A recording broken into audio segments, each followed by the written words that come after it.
Oh, it's game day in Fayetteville. The Razorbacks meet their fans who greet them as only they greet them in Arkansas. The players run through the A in front of the friendly folks in Arkansas who have one message for this team. Beat North Texas. It's not going to be as simple as it sounds, and Arkansas is going to have to rebound after giving up 17 fourth quarter points, including the game-winning score with 8 seconds remaining. A devastating road loss for Arkansas. Welcome everybody, along with Tara Talmadge and Ray Bentley. I'm Dave Lamont. We welcome you to our coverage. And you know, this is an interesting day for Arkansas because they've had a quarterback conundrum for the first two games. Today, Chad Morris thinks he's going to solve it. Well, he hopes so, and it's been a problem with consistency more than anything else for the Razorback quarterback situation. But they're going to go with Cole Kelly today. He's been more consistent throughout, more consistent in practice, and they're hoping he'll be able to play the whole game. They just want to settle in and get their guy. They're hoping that will happen today. Don't worry about North Texas. They've got their guy in Mason Fine, and he is one very good quarterback. Does all the little things. He'll use his eyes to manipulate defenders, and his internal clock, Dave, is as good as I've seen. It's going to be a very interesting matchup. This is a strong North Texas team. They're trying to go to 3-0 for the first time since 1989. They deferred. Arkansas gets the football first. We're underway. And Arkansas won't get very good field position that time. Good coverage on special teams at the 20-yard line. Let's meet the sophomore from Lafayette, Louisiana, Cole Kelly. 4 starts last season, so he does bring some experience to the table. Yeah, the thing I liked about him, Dave, is he can anticipate when guys are going to come open, and he lets the ball go. Ty Story, not so much, and that's really a big buzzword for this Razorback offense, anticipation. And they're looking for that out of Kelly. Not much of a running threat. Big guy, he can maybe push a pile, but he's not a scrambling threat. Those players' first unsportsmanlike conduct foul of the game. So we had a flag after the ball was marked at the 20-yard line. We've had dueling unsportsmanlike conduct fouls. So you got a very early look at Matt Leffler, our referee today from the Southeastern Conference.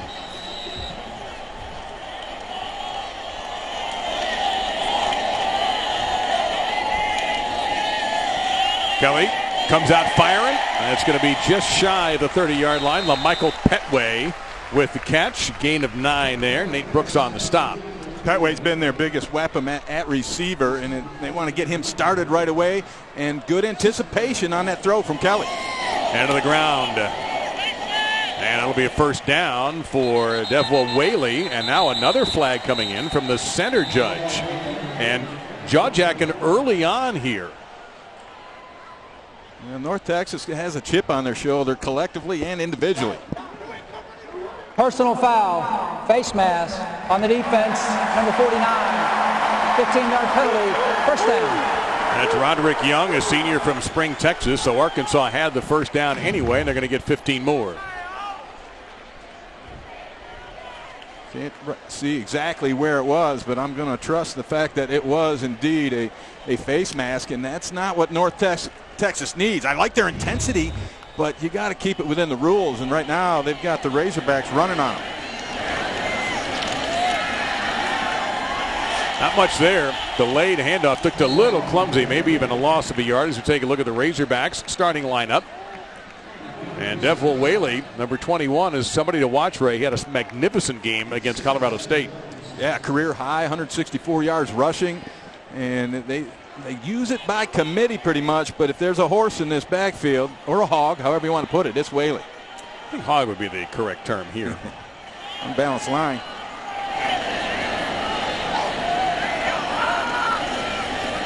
A lot of window dressing, and North Texas is not biting. They went right back to Whaley when they sent Hammonds in motion, and the mean green defense, that time led by Brandon Garner, number 37, making the stop. But we go to the secondary here with our highlight player.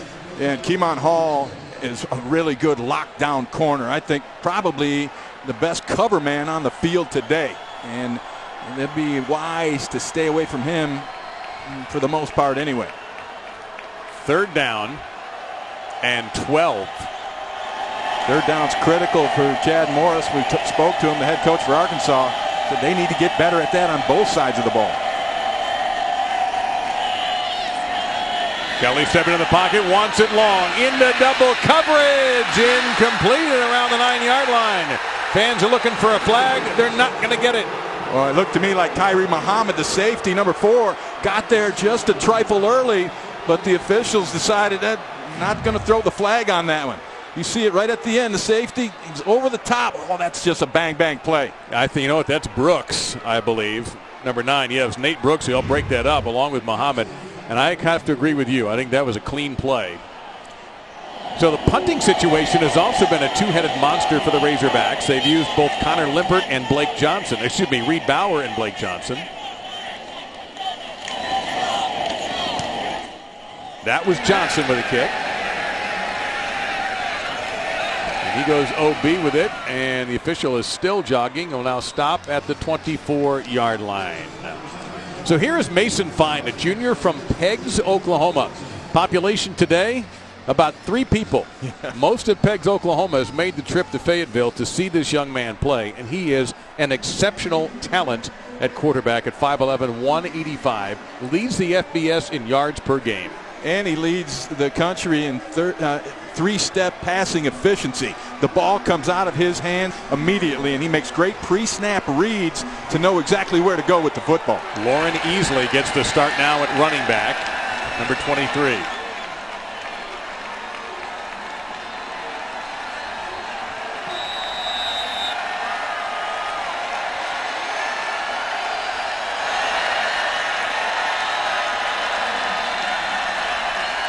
Left tackle might have flinched.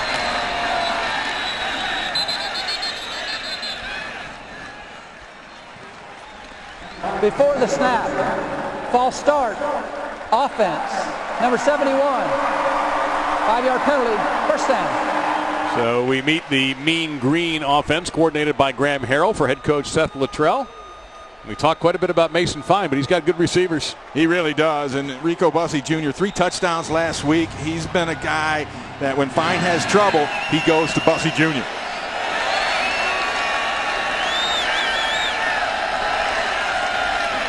On 1st and 15, very short gain back to the 20-yard line for Easley. Armon Watts makes the stop, number 90 for the Razorbacks, and we meet their defense. And hey, we get it right sometimes. Look who we highlighted. Armon Watts. Yeah, Armon Watts says people have been sleeping on him. The senior finally getting his chance, and he is playing really well up front for this Razorback defense. It looks like Dre Greenlaw will not be available today for the Razorbacks. He was doubtful as of yesterday. Deandre Torrey, the tailback now for the Mean Green. 2nd and long. Pitched out. They're going to get the penalty yardage back and a little bit more. The catch made by Rico Bussey Jr. So 3rd down coming up. That's the 3-step drop game that I talked about, Dave, where the ball comes out extremely quick. And what happens is you condition a defense, and they start to creep up on those things. And that's when you hit them with the double moves and throw it over the top. And Fine throws a really nice deep ball as well. 3rd down and about 6.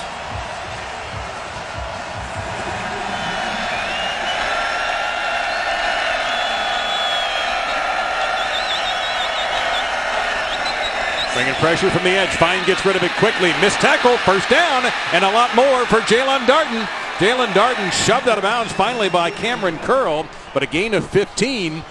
You make the tackle, it's not a 1st down. You break the tackle, it is. And Santos Ramirez for the Razorbacks had the chance to make this play. I mean, he's got great coverage, wraps up, but he doesn't bring his feet with him. And Darton's able to break that tackle and move the chains. You saw a good look at the quick release of Mason Fine as we have whistles. The previous play is under further review. You're going to see if Darton's knee hit the ground before he kept running after he broke that tackle. Ron Leatherwood is the replay official from the SEC. If that's the case, it's not a 1st down. Exactly. That's why I think it's critical that they do look at this and make sure they get it right. Now let's see. Look for Darton's knees. Well, he's down. Yep. So all apologies to Ramirez. Nice tackle on the play. Yeah, I thought too that he had beaten the tackle, but clearly the eye in the sky don't lie, as coaches like to say. So now they're going to have to go back, get the yard line identified, get the clock straightened out as well. Right, and Seth Luttrell, the head coach for North Texas, has no problem going for it on 4th down. But this might be a little early, and it might be not far enough down the field. That's a 31-yard line. They would be, I think, 3 yards short of the first. Seth Luttrell, you take a look at him there on the right.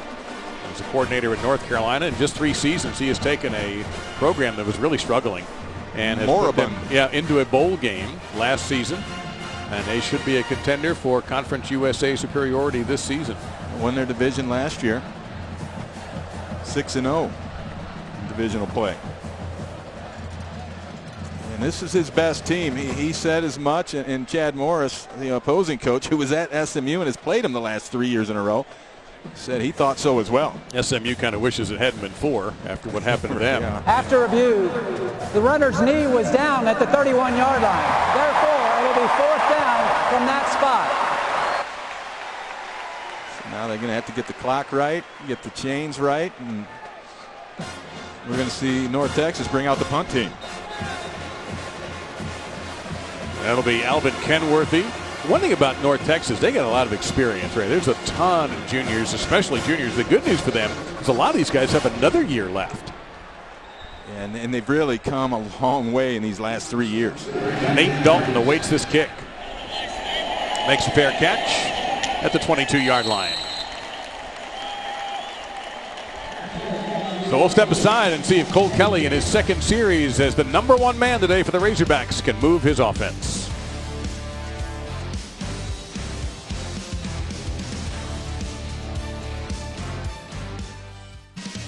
Oh, the tailgate scene, you just never know who's going to show up in Fayetteville. Actually, you know what? You do know who's going to show up in Fayetteville.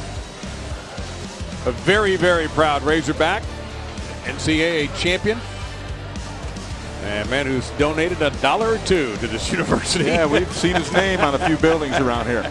So, you know what? He gets the front of the line. He doesn't even have cutsies. He goes right to the front to get whatever he would like to have. Second series for Arkansas in this matchup between Conference USA and the Southeastern Conference. Cole Kelly getting the start today. Fires across the middle, and it's picked off at the 41-yard line. He overthrew it, and that's Nick Brooks. Not what Cole Kelly wanted to start this thing. You saw him make a little hand gesture. He thought his receiver should have cut that route across where he led him to, but he never got there. He kind of rounded the cut, and I tell you, Nate Brooks was right there. He made the cut he needed to make, that's for sure, with a big interception. Yeah, they're still having that conversation on the sideline. This conversation will go to the film room for days. Just a little play action fake, but you see he kind of overled the receiver coming across, Mike Woods, who is a true freshman, and maybe they're not quite on the same page yet. So fine play action fake into the teeth of the defense. He'll throw it away. He got hit hard. Pressure that time coming in from Randy Ramsey out of Fort Lauderdale. And Ramsey's healthy finally. And Chad Morris went over and kind of laid the law down for Cole Kelly. I mean, the reason he's in there is Ty Story's got a couple interceptions that weren't very good. That was a bad one for Kelly. I think we now know officially whose fault it was. Yeah.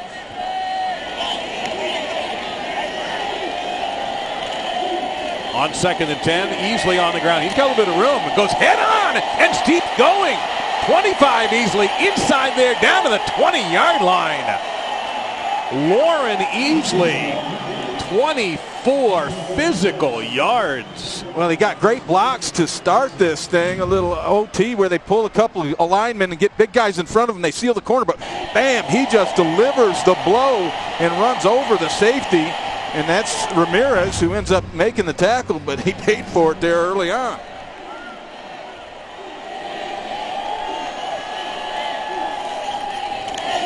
Fine, he'll dump it off here. And coming up, closing very quickly was Cameron Curl on the catch by the tight end, Kelvin Smith. No gain there, 2nd and 10. Yeah, a little submarine boot. And Cameron Curl is paying for the hit that he put on the big tight end, Kelvin Smith.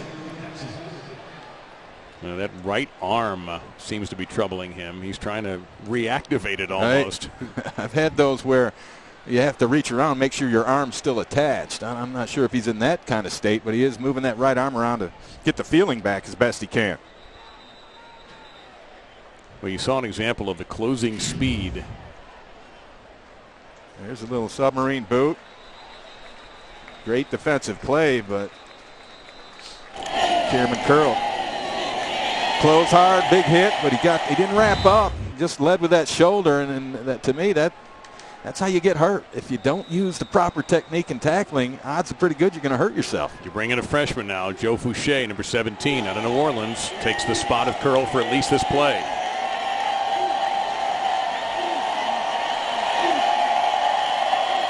Quick throw. No, rejected.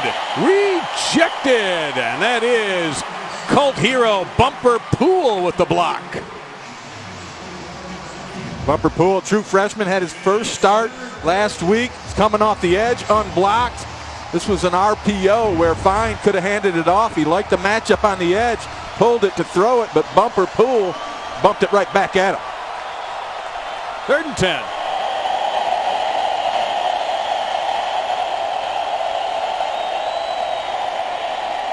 Little time here for Fine over the middle. First down. Tackle made by Ramirez, but the catch by Michael Lawrence. And that ball being around the 8-yard line. A gain of 12 there. Nice route by Michael Lawrence. Ran a dig route. You go down the field 15 yards past the sticks, cut it straight across. And the underneath coverage, when I was watching film on the Hogs defense, sometimes their linebackers, they try to jump the shorter guys and they open up the middle of that field. There's a classic case of it right there.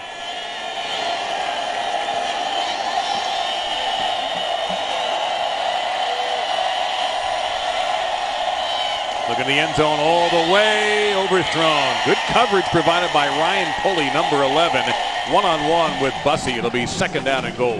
Yeah, Ryan Pulley, in my mind, is the best cover man on this Arkansas team. You see him get 2 hands, 3 hands on the receiver to disrupt the route and the timing.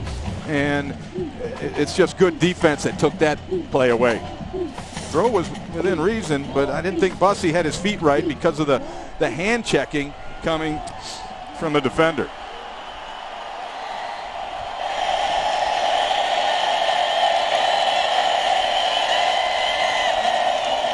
There's a fake too easily, looking for a flag, gonna get it. This will be on Santos Ramirez in coverage of Michael Lawrence on that slant pattern. And a lot of times it'll be the offhand where his right hand was down around the waist. Pass interference. Defense, number 9. By rule, the ball be placed at the 2-yard line. Automatic first down. And you can put the hand on him, but you just can't affect the receiver with that hand. In the official's judgment, he had spun the receiver around, Michael Lawrence, and now it's 1st and goal. You see that throw, though? That hit Lawrence right in the hand. I mean, that was... And the timing, too, was immaculate. Yeah, that was impressive. One of the things we've learned to like about our exposure to Mason Fine on video and now getting to see him in person. Fine here, going to keep it straight run. He has a lot of white jerseys in front of him. Ducks and scores. Touchdown, North Texas. And now some pushing after the play. North Texas makes the Razorbacks pay for that interception. Mason Fine got his helmet torn off there and was talking to the official about it, but he doesn't talk a lot of trash. In fact, when we talked to Graham Harreld, he says he wishes he maybe got into it a little more, but Mason told him, I don't want to make those guys mad. I want them to be nice to me when they tackle me. And they weren't so nice, but Fine got into the touchdown. 7 plays, 44 yards in 1 minute and 43 seconds. Fine. His first rush touchdown. He was the Conference USA Offensive Player of the Year. I guess replay taking a little bit longer to make sure they're comfortable with Fine having gotten in the end zone. The head linesman ruled it a touchdown immediately. Yeah, it sure looked like it from our angle from up here, but then when I saw the replay... Ruling on the field was a touchdown. The previous play is under further review. I saw the replay. I wasn't as sure with all the bodies in the way. So they're going to make sure they get this right. Let's take another look ourselves. This is probably the best angle we'll get. And I can't see the football. No, you got big Riley Mayfield giving you the signal, but he also blocked our look at it. Here's the look that we kind of had from up here, and it's not definitive. Yeah, and if it's not definitive, ideally the plate will have to stand by definition if it's not definitive video evidence to overturn the call, which is a touchdown. Well, I think had Fine taken that outside, he would have walked in untouched. They pulled a whole bunch of folks in front of him out there. After review, the ruling on the field stands. Touchdown. Couldn't see anything to overturn it, Dave. How about North Texas? Early turnover, a takeaway, and then they capitalize on it, putting the 6th spot on the board. Hey, don't say we didn't warn you. Today on game day, Desmond Howard picked North Texas straight up to win this game. Now, we obviously have several hours left in this one before we crown a winner, but a lot of people aren't terribly surprised that North Texas is going to be a feisty opponent today for the Razorbacks.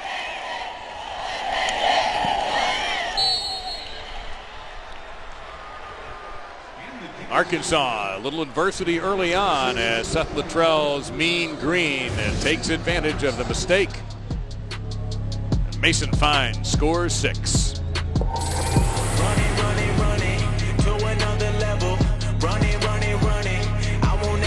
Fine makes him pay, takes advantage of the Arkansas interception, and runs in the touchdown. And for more on Mason's story, Tara Talmadge is on the sidelines. Tara? Hey guys, well, Mason Fine was actually raised in a Native American household in Peggs, Oklahoma, not too far from here in Fayetteville, Arkansas, and he's very proud of his heritage. He actually has a t-shirt that says "Go Mean Green" on it in Cherokee. He typically wears it on game days. Not wearing it today though, but who knows, maybe it'll still bring him some good luck. He does say that one day he wants to be Chief of Cherokee Nation, so clearly very proud of his heritage and proud of his hometown. In his hometown, also very proud of Mason Fine as well. They are all here in the stands today, including his mom and dad. Yeah, thank you very much, Tara. And we were watching Mom during the break, and just like any other sports mom, man, they just suffer. It's down to the 3 on the kick return for Arkansas. Another hit. This North Texas team has come into what can be an intimidating environment after a 20-yard return, and they have not shown any back down at all. Well, I think they've been the more physical team here in the first 5 minutes, and that's the calling card for these Hogs. Chad Morris was talking to us about, hey, we have to be the more physical team in this battle, and so far it's been North Texas. There's Mom and Dad. Mom's going to take a little break because the other guys are on the field right now, so her blood pressure will drop a few points. His dad, Dale, was not a football player, but when Mason was in the 4th grade, he said, I want to be a football player. So his dad took him to camps and to learn how to coach his kid himself. He attended them. Kelly wanted to go one-on-one. The pattern was broken off, and that's going to be success. It looked for a second like it was going to be a streak pattern, Ray. Down there to Jordan Jones, who certainly has the speed, but they both readjusted, and they're going to get a first down at the Razorbacks. Yeah, it probably was called a streak, but the receiver, if he sees that the defender is ahead of him or even, he'll put the brakes on and do a little comeback. And that's exactly what happened. Going to throw down the middle. That's a sharp pass and a touchdown-saving tackle at midfield by Nate Brooks. He does not stop Petway. It's a score. Looks like they're going to try and go fast and get some tempo going, and that's a really nice throw. And that's the throw that he threw for an interception. It was a different receiver this time in Jones. And just when it looked like they were going 100 miles an hour, they're going to check the signs. Slow it down.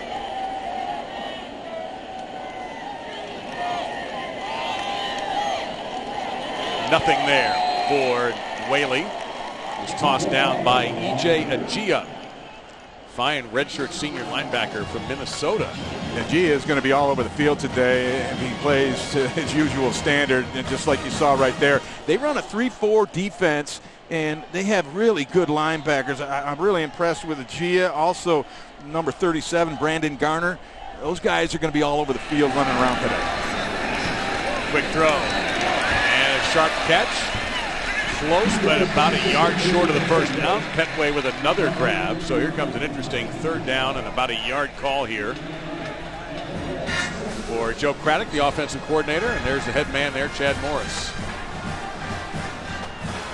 This is a point of emphasis for Arkansas. They need to convert on these 3rd and shorts. It really hurt them last week against Colorado State. Kelly's going to keep it. He's going to easily have the first down. He's a big dude, 6'7", about 260, so he could almost fall forward for a first down. That time he actually picked up 4. Well, they brought in Kendrick Jackson, number 34, the big fullback, to lead the way, and with him and then Kelly behind him, that's a lot of power coming up the middle.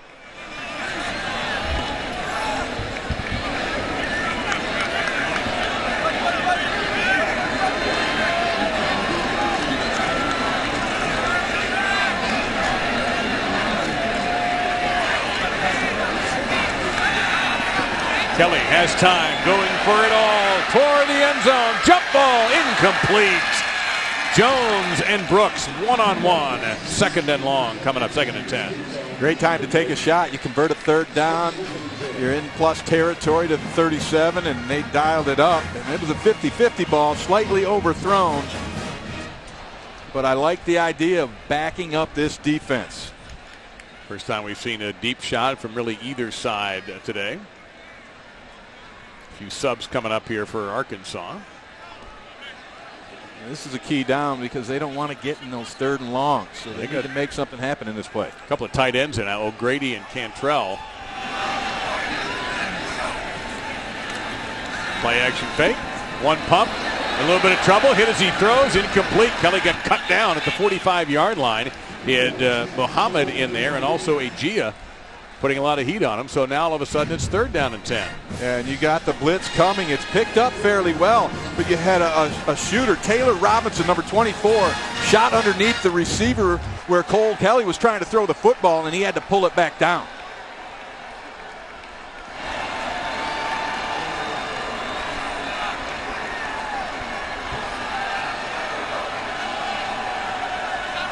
Third and long, they'll bring some pressure here, you would think. Talk to Troy Reffitt, the defensive coordinator, and he says, we bring 5 in base. Well, they bring 4. Yeah, they brought a lot here, buddy. Now we're going to go down the other way. 2 number 16s going at it. Keemon Hall on the defense against LaMichael Petway, and I think Petway turned into a defender that time and kept that pass from being picked as we're looking at 4th down and 10. I didn't like that deep shot, and the reason is you threw it into double coverage in a 3rd and long situation where you know you're going to have a safety back in the middle of the field. And so you had Muhammad over there helping out. Great coverage, and it'll force the Razorbacks to punt this ball. The quarterback clinic with Chad Morris and his QB. You can see just towers over Morris there. Blake Johnson, first punt, 31 yards. He does 31 yards here, and that will be appreciated. Spinner on that. That's a smart play to catch that at the 10-yard line there by Keegan Brewer. So North Texas has come into Fayetteville and shown he never made a fair catch. Oh, he did make a fair catch signal. He's gone. Brewer down the sideline. This is going to be a touchdown. He caught that at the 10. Nobody thought he was going to do it, and he took off. Yeah, I was thinking to myself, I didn't see a fair catch sign, but he kind of stopped. Everybody else stopped. We all did. And there was no whistle blown, and away you go.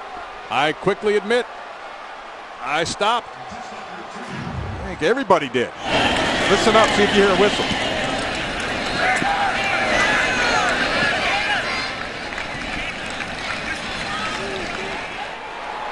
And that's when I looked away when he stopped still.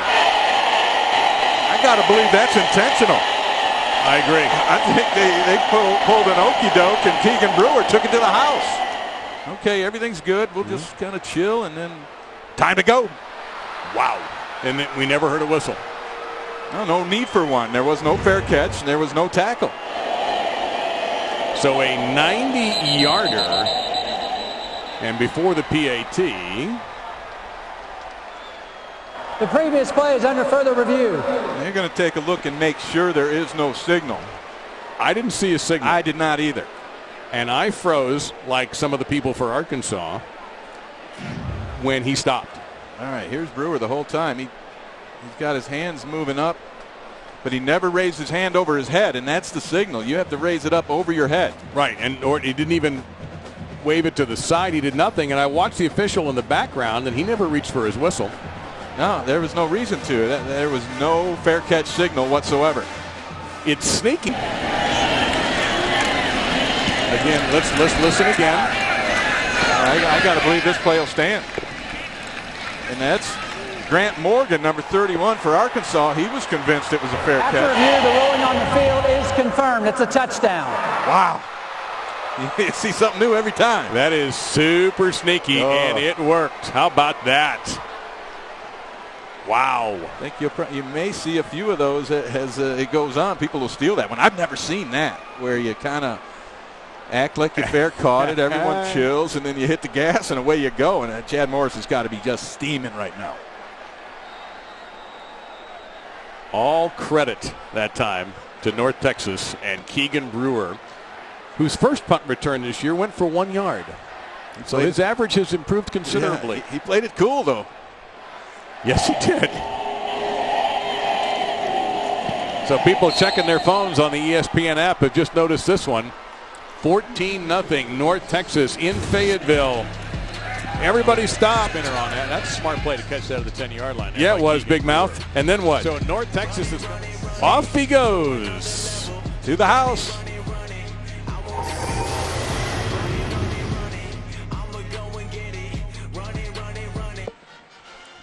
7:30 Eastern, 6:30 Central. Coming up, week 3 of the college football season rolls on with Louisiana Monroe, Texas A&M, and our SEC Saturday night matchup. You can always watch it streaming live on the ESPN app from anywhere. Jimbo's got Texas A&M on the right path. They gave Clemson all they wanted last week. Guarantee he's glad he's not in Tallahassee right now after what happened today in Syracuse. And, you know, we look at this score, and we remember that today Troy, out of the Sun Belt, goes into Big Ten country and beats Nebraska in Lincoln. These things happen.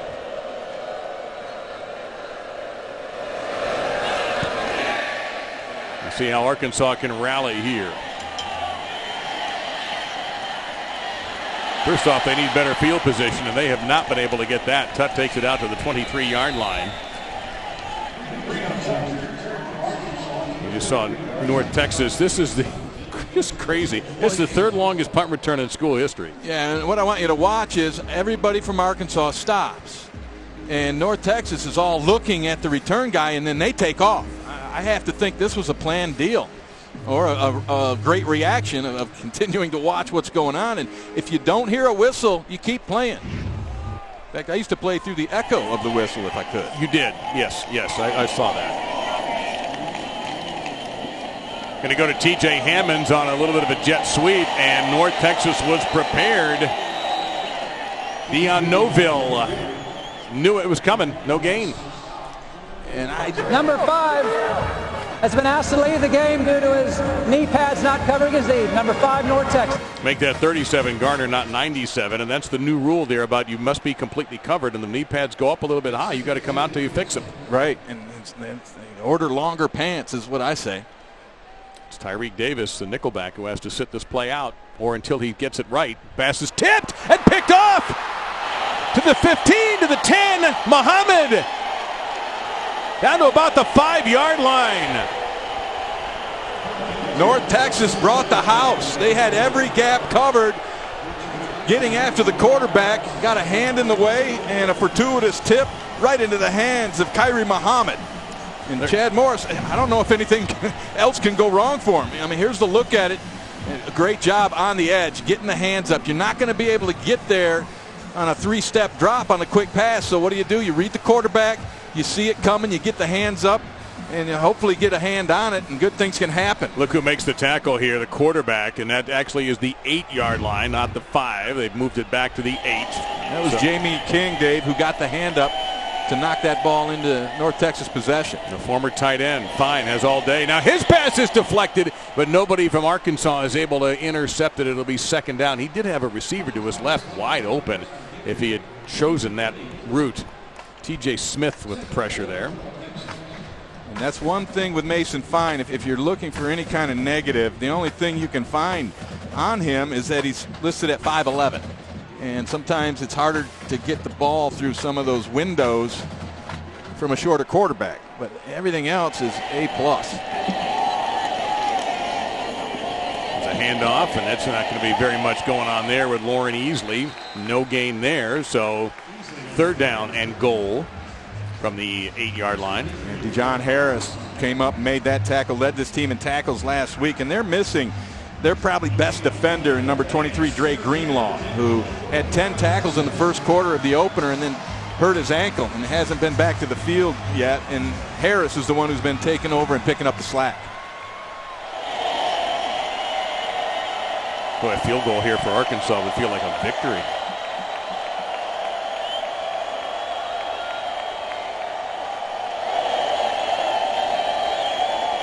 Bringing pressure, Fine throws quickly, pass deflected again. A second time the Arkansas D-line has stuck a paw up. 3 swats for the Razorbacks defensively, and so now it is going to be field goal time here for Cole Headland in a homecoming. And that was the part of the plan when we talked to John Chavis, the defensive coordinator for the Hogs, and he said that three-step, you're not going to be able to get there. What you have to do is get your hands up, keep your eye on that quarterback, and try to swat it down. And they thought they had opportunities. So far, they've been very good with that part of it. Quinn Shanbor, the backup quarterback, is the holder from 24 out.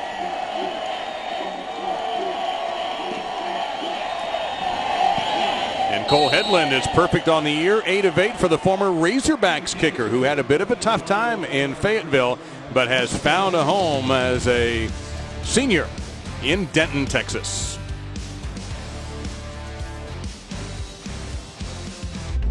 You can stream college football all season long on ESPN Plus, so start your free trial today by downloading the ESPN app or visiting ESPNplus.com. Great way to catch up on games that you missed and keep up with the ones that you really, really want to keep up with. Yeah, and this Arkansas offense needs to start keeping up with something. They've got 3 drives, a punt, and 2 turnovers thus far. And 10 points off those turnovers for North Texas and Seth Luttrell. Makes you wonder if Chad Morris is going to have an early hook on Cole Kelly and give Ty Story a chance to maybe spark this team. Well, I'm looking down there. Kelly is standing at the 29-yard line on his sideline, of course, with his helmet on.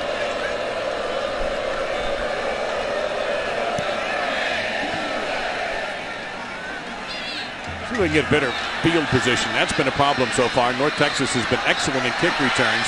I think this is the best starting field position for Arkansas right here. It'll be the 30-yard line, and it looks like it's going to be Kelly coming out with his team.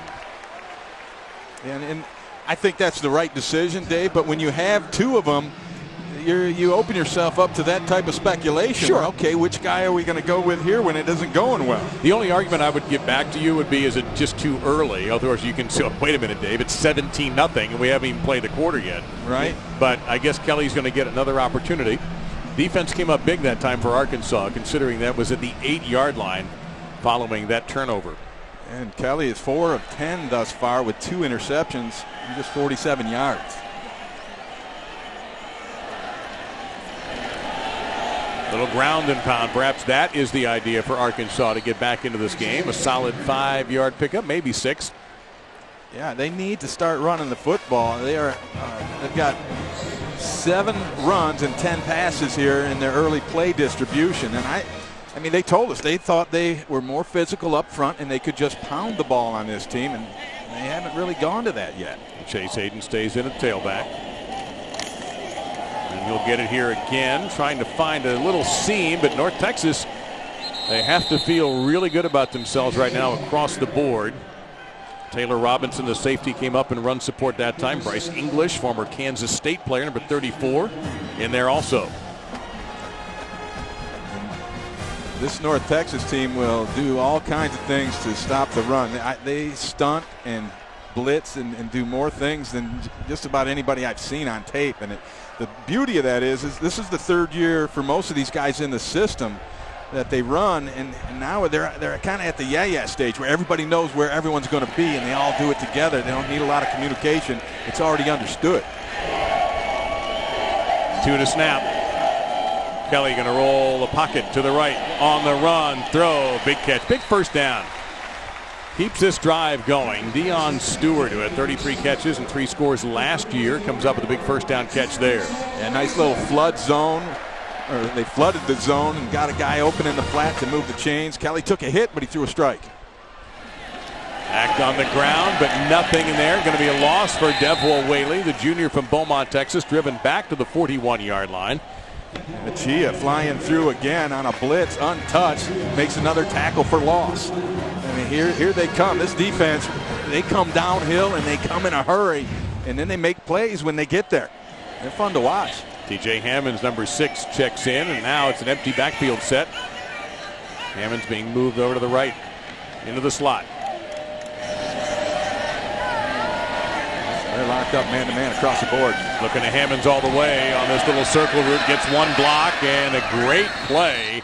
Individual effort going a long way to keep him from getting a first down. That's a 6-yard pickup there for Hammonds. And that was Muhammad who just went all out. Well, that was his guy in their man-to-man, and he had to go all out because the motion carried that guy away from him and gave separation. So he's got to run and then fight through the traffic.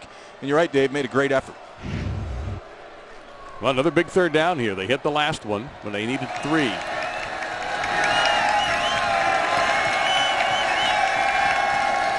Pressure up the gut. Kelly hit as he throws. No go.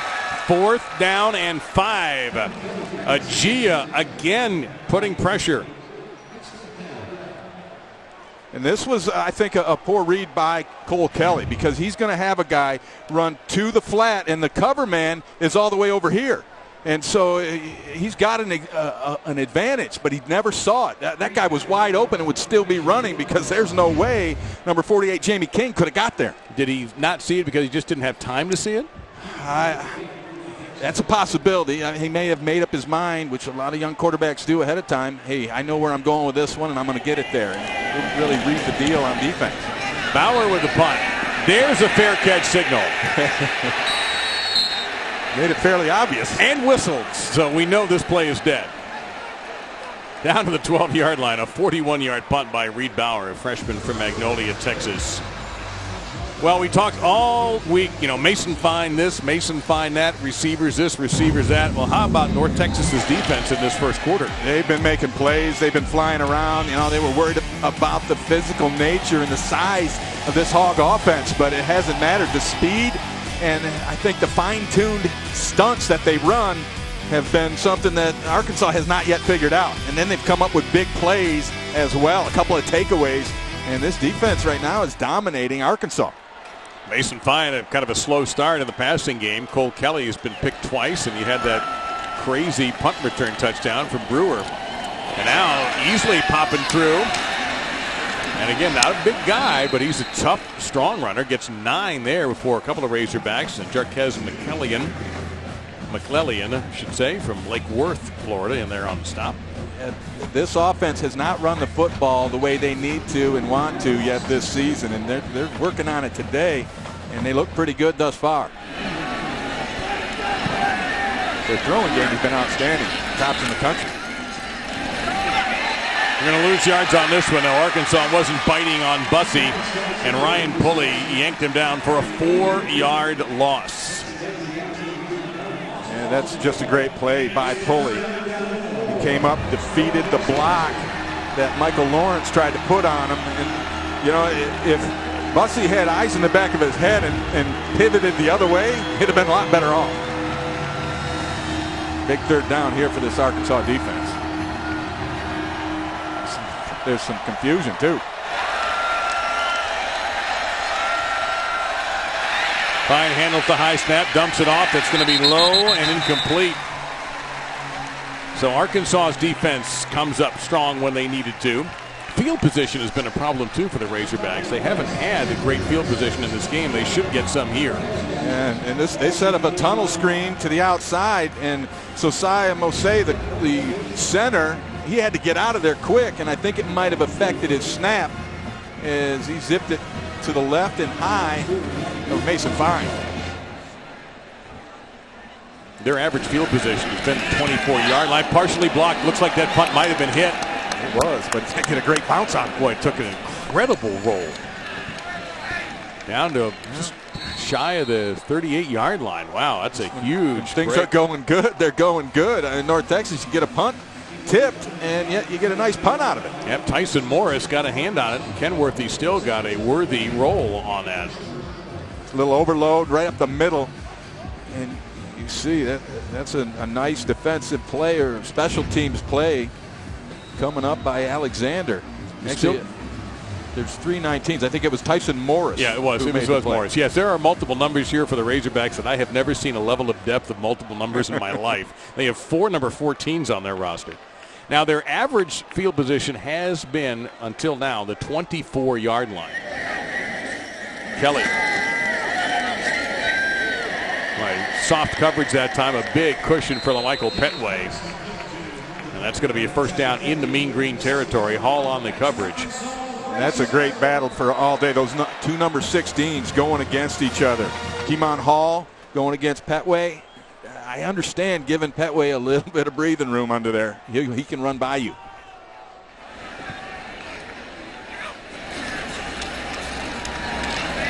He wants to go one-on-one, and the nearest. Oh, my goodness, that was almost an incredible pick by Hall. Petway was nowhere near the pass. He cut his pattern off, and the only 16 in your picture, Hall almost made the play of the day there. And again, they were battling all the way down the field against each other, and Petway saw an opening to the inside, but the ball had already been thrown. And tell you what, Hall stayed with it and almost made, as you said, Dave, a miraculous grab. That was almost Willie Mays in the World Series good, because he never quit on that ball, and it was going over his shoulder. Wow.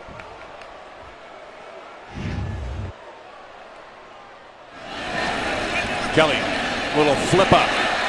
And this is going to be a good ad-lib there by the quarterback to Jeremy Patton, the tight end, one of several that you'll see for the Razorbacks. And he had to get rid of it because Robert Young was right in his grill, and then really that flip was about all he had.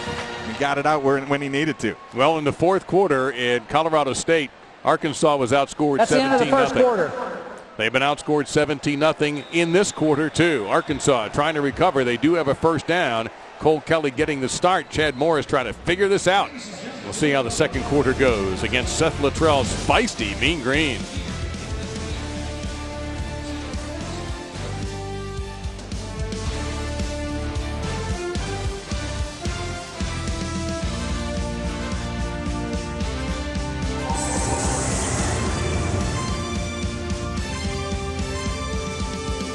Sometimes the numbers don't lie, and that's the fourth quarter of the game in Colorado State, which ended up being a loss with 8 seconds remaining, and the first quarter of this one, which featured the Razorbacks turning the ball over twice and seeing a 90-yard punt return broken when the entire stadium thought the play was dead, but replay reviewed it, and it wasn't. Cole Kelly getting the start today has stayed in so far the whole way. He's got a lot of room on the left if he wants to run, and it closed fast. Ajaya on the stop. Let's check in with the third member of our crew, Tara Talmadge. Yeah, I was just listening to defensive line coach John Scott Jr. He's telling his guys to stay with it, stay tight, because they saw what happened against Colorado State. That game turned against them. Hopefully this time they're thinking that this can turn for them. Tara, thank you very much. Kelly going to fire that one. Coming back to the ball, making a beautiful catch is Mike Woods. That's going to be down to the 5-yard line, a 25-yard pickup. Really nice back shoulder throw from Cole Kelly right here. He's going to ride it, and he looked off a little bit and then threw a strike to the back shoulder, and there was no way that Hall had any chance to make a play on it. Kelly. Ray, is it me, or is that about the third time that he has not been in same communication with his receivers? Yeah, that one was just good defense, but you're right. He's getting rid of the ball a little bit quicker than his receivers expect him to.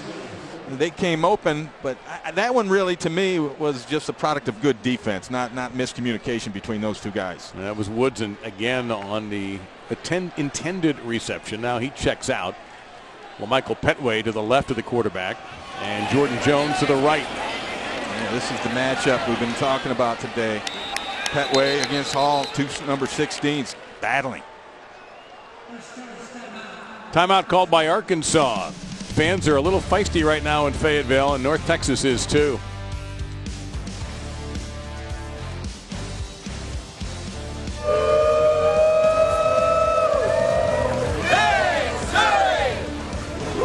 All right, now that's an Arkansas tradition, of course. We all love it. But wait a minute. The North Texas folks have come up with their own, that hashtag GMG Go Mean Green. And this conversation, Ray, happening on the sideline during the break. Yeah, and you know what? They're trying to get on the same page. You mentioned it. There's been several instances where it seems like the receiver was thinking one thing and quarterback Cole Kelly was thinking another. So they're trying to iron those out and see if they can't fix some of that stuff. But a lot of it's been due to the Mean Green defense. Kelly, straight keeper for the big quarterback, trying to use that big body into the end zone, and he drags the defender in for 6.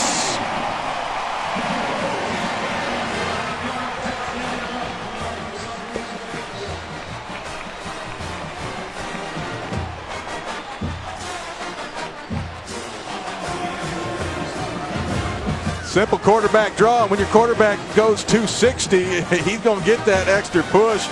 He dragged Taylor Robinson right into the end zone. And this is really good blocking up front, too, because there was a nice hole there, led by B-Wall, Brian Wallace. 7 plays, 61 yards in 96 seconds.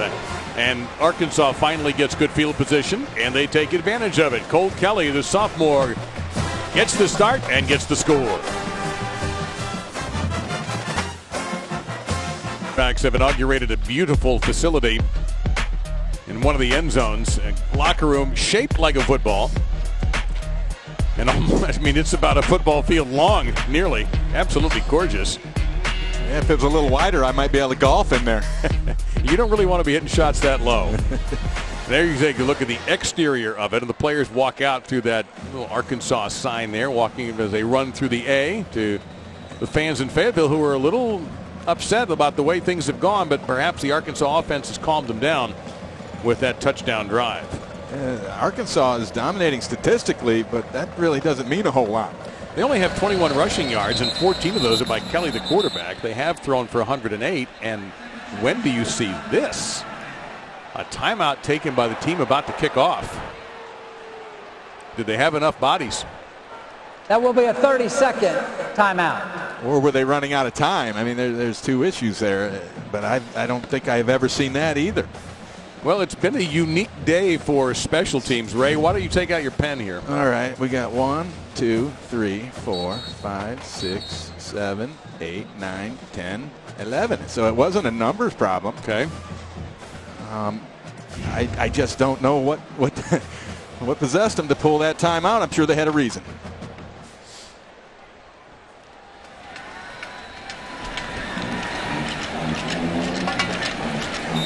So Ted Morris has one timeout remaining in this half.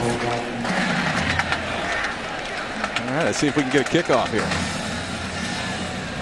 Guarantee you they'll never let a play go through the whistle and not be whistled dead on a kick from now on. Yeah, and that's a lesson for everybody. You play, tell the whistle. Flag down.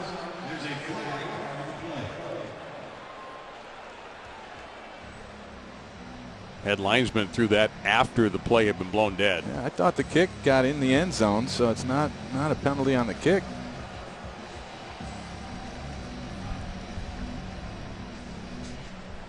They need to talk about it a little bit. Yeah, they are. Matt Leffler is in charge of this crew.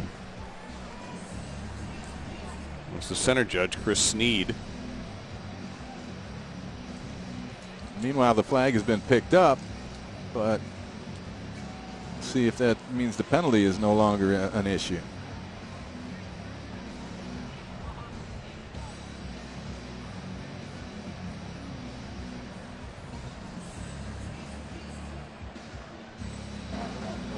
During the play, there were on the receiving team, there were 2 number 13s. That's an illegal equipment foul.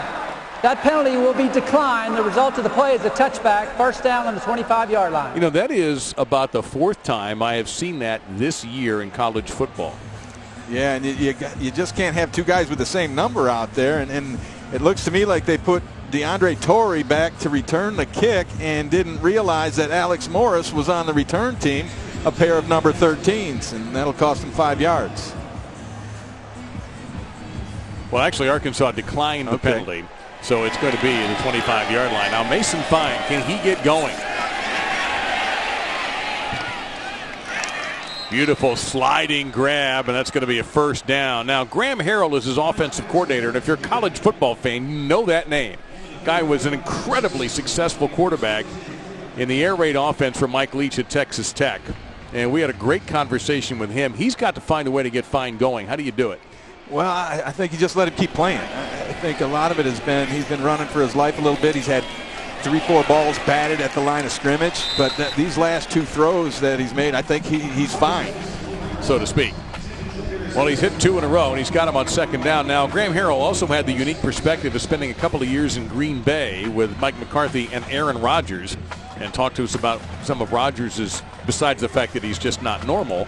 Yeah, his unique characteristics that make him as great as he is. We'll get to that in just a second. Here's a handoff going nowhere. Briston Guidry just stuffed Lauren Easley for a loss. It'll be 3rd down and about 8 coming up. But we were able to, our crack production staff found this. Yeah, and the biggest thing Graham Harrell said he got from Aaron Rodgers, well, there's 2 things, really. Number 1 is the footwork. He said Aaron Rodgers, he charts every step he takes and is anal about it. And then he also says the eyes, the way he moves defenders around with his eyes to create openings. And he said those are 2 things that he's really brought into his repertoire and what he's trying to pass on to Mason Fine. 3rd and 8. Pressure coming from the edge. Fine in trouble. Throws, and it's going to be incomplete. Trying to get it to Lawrence. He was well covered, and so was Fine. He got dumped after the pass. It'll be 4th down. Yeah, great coverage. There was nowhere for Fine to go with the football. I mean, he had actually his 3rd option. He tried to dump it over the middle, but there was nothing left, and then the pressure got there, and he just had to kind of throw that one away. And Lawrence wanted a little flag, but there was nothing wrong and nothing happening there. So it's another number 13 on special teams for this time for Arkansas. It's Nate Dalton. He'll take a run at this. He'll go nowhere fast. Fantastic coverage on special teams that time by Taylor Robinson, number 24, making sure that goes nowhere. Incredible tailgating scene. Gorgeous day in Fayetteville.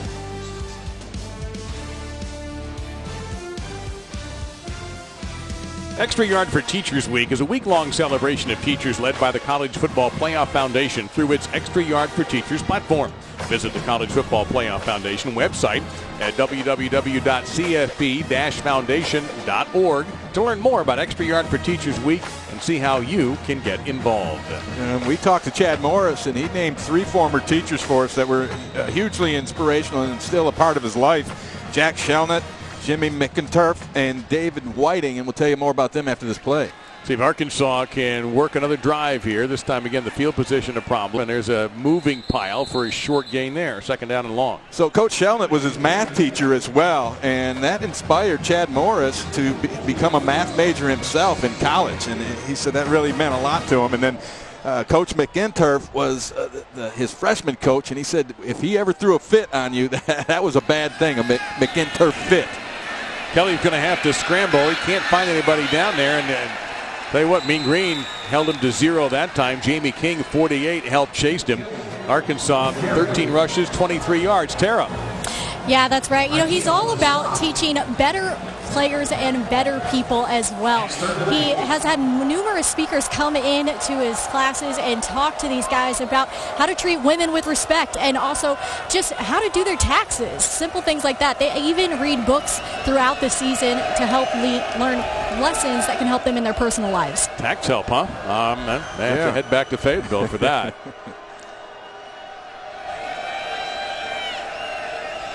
4 seconds to snap. 5 rush here from the Mean Green. Kelly goes underneath. Well done. 1st down, Arkansas. Catch made by Jared Cornelius. 8 of 14, 1st down, Razorbacks. And the key to this, Dave, was the protection. As North Texas brought 6 guys, and they picked them all up, and Cole Kelly had forever to make this throw. You see the blitz coming, nobody near him, and you can't cover a man for man for that long. Kelly wants to go long. Overthrown and almost intercepted in that battle of 16s. That time, Keemon Hall almost had the interception. He has 2 on the season already. There was a serious lack of communication between receiver and quarterback on that one. They were not on the same page. And to me, that was on Petway because it looked like he got cut off on the route. Great coverage by Hall, and he just quit on it and stopped. And Cole Kelly says, come on, man, you're supposed to keep going down the field. That's happened. I think that's about 4 times now. We've seen the ball go one way and the receiver go in a different direction or cut the route off. Alt Day to throw again. That time it's broken up by Muhammad, and now the flag comes in. He got that backside hand, the right arm around the waist of the receiver, and that affected the deal. And so you can put the hand on him, but if it affects the receiver, you're going to get this flag. Pass interference. Defense, number 4, 15-yard penalty, automatic, 1st down. You see the right arm around the waist. around Mike Wood's waist, and that affected him, and I think this is a very good call.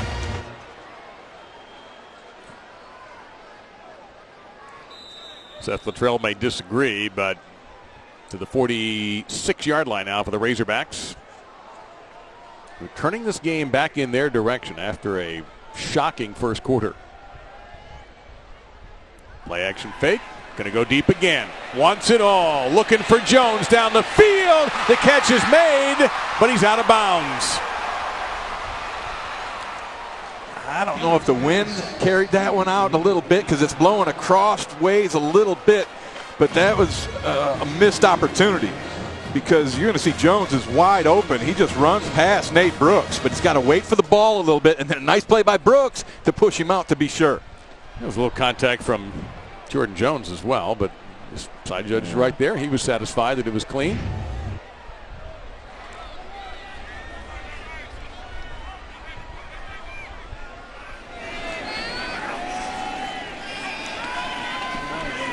Kelly is just chucking. He is firing at will right now. He'll get it into North Texas territory to the 41-yard line for a gain of 13. Woods in there on the grab. And Kelly trying to get the play in now with a quick hand signal.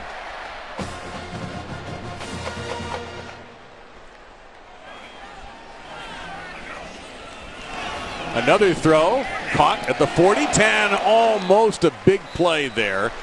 A saving tackle by Hull. Looks like when he's on the same page with his receivers anyway, that Cole Kelly's getting into a bit of a rhythm.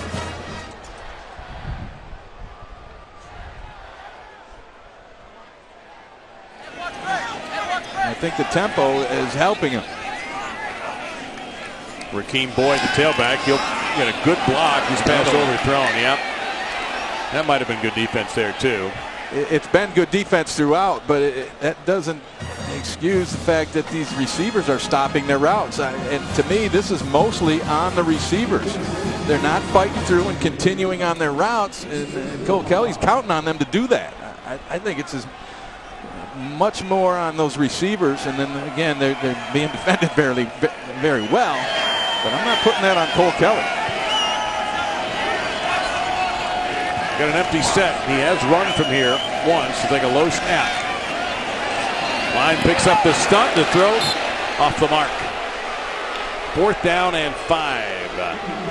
I think Kelly pulled the string on that one. He wanted to throw it and then saw the good coverage and tried to stop at the end. Just threw it to an empty space on the field. And he wanted to go with this. He was trying to get Chad Morris to agree with him, and they're not going to do that.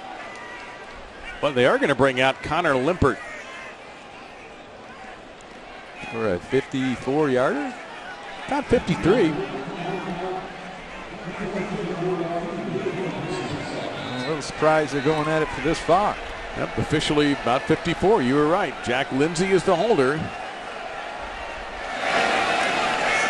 Limpert rips it. Is it enough? Oh, it was plenty.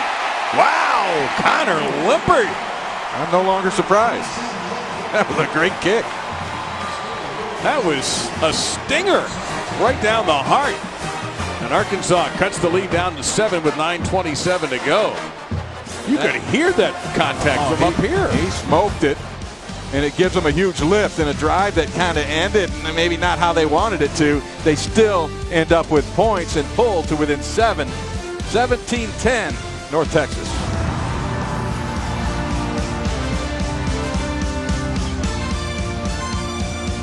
And coming up on the Auto Owners Insurance Halftime Report, we'll take you around the SEC with highlights and scores. And, of course, take a look at the big game in the conference tonight, Alabama against Ole Miss. And also coming up at halftime, you can watch the live performance of the Razorback Marching Band on SEC Network Plus. You can start to stream it now on the ESPN app. Love that feature.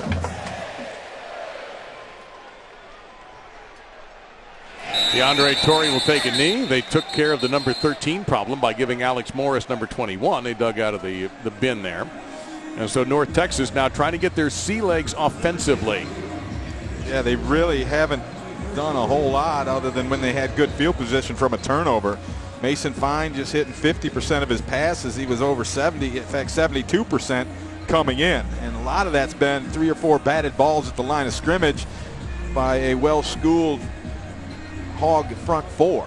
Only 70 total yards of offense for the Mean Green.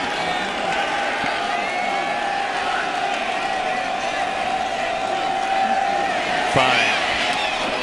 Gets it off here, gets a key block. What a great play there, playing off the Smith block there by Deandre Torrey, who's still going. Deandre Torrey breaks a big play and used his blocker magnificently. That's a 27-yard pickup before Harris came in on the stop. Watch Mason Fine's eyes. They're to the right, they're to the right. Last second, boom, he knows where his guys are. Comes back to the middle of the field where his receiver found a hole. Torrey then runs after the catch, got a block. I mean, that's nice football.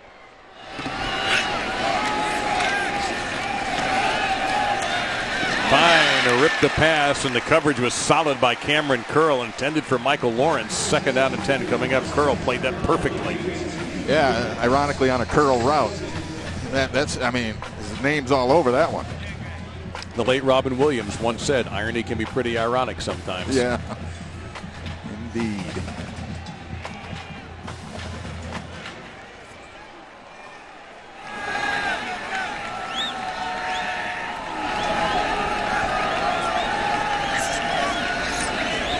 Going to take a deep shot. 2 receivers down there. Caught! Touchdown! Mean Green! Bussy! There is a flag down, but I think it's going to, well, we'll see what it's going to be. It's back at the 45-yard line in North Texas territory. Arkansas players are starting to celebrate. Holding on the offense, number 71. 10-yard penalty, replay, 2nd down. To take the 48-yard touchdown off the board. That hurts as they catch Jordan Murray, the left tackle, left of your screen. They call him on holding. Boy, when have you seen that? 2 guys down the sideline on the same pattern, almost elbow to elbow. Yeah, you don't see it often. And I think that one of them made a mistake. There's no doubt. But I tell you, Mason Fine didn't make a mistake. He saw the safety was favoring the wide side of the field. He knew he had one-on-one on the bottom side and let it fly. And that is one of the worst holding calls I think I've ever seen. 2nd down and 20. A shame.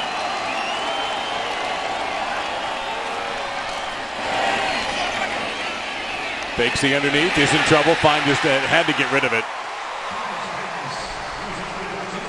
And that's been a point of emphasis from Graham Harrell to Mason Fine. He said sometimes the best play you can make is just throwing the ball away, and that was the case in that instance. Oh, Grant Morgan belted him as he threw it, so all of a sudden, instead of 23-10 PAT pending, it's 3rd down and 20 for Graham Harrell and this North Texas offense. You know, another thing Graham Harrell said to Mason Fine is every sack is your fault.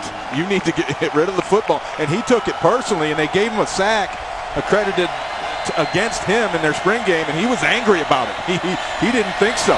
Arkansas pressure from the edge. Fine stepping into it. He'll get rid of it, though. And out with a little bit of room to run is Smith, the tight end. He'll get back some of the penalty yards and make it a little bit easier punt for Kenworthy if indeed North Texas decides to punt. It's a gain of 13 there. Yeah, 4th and 7 is just too much. They're going to have to punt this one. But they're going to try to change field position and see if that defense can't get wound back up and play like they were at the beginning. Dalton goes back to receive this one.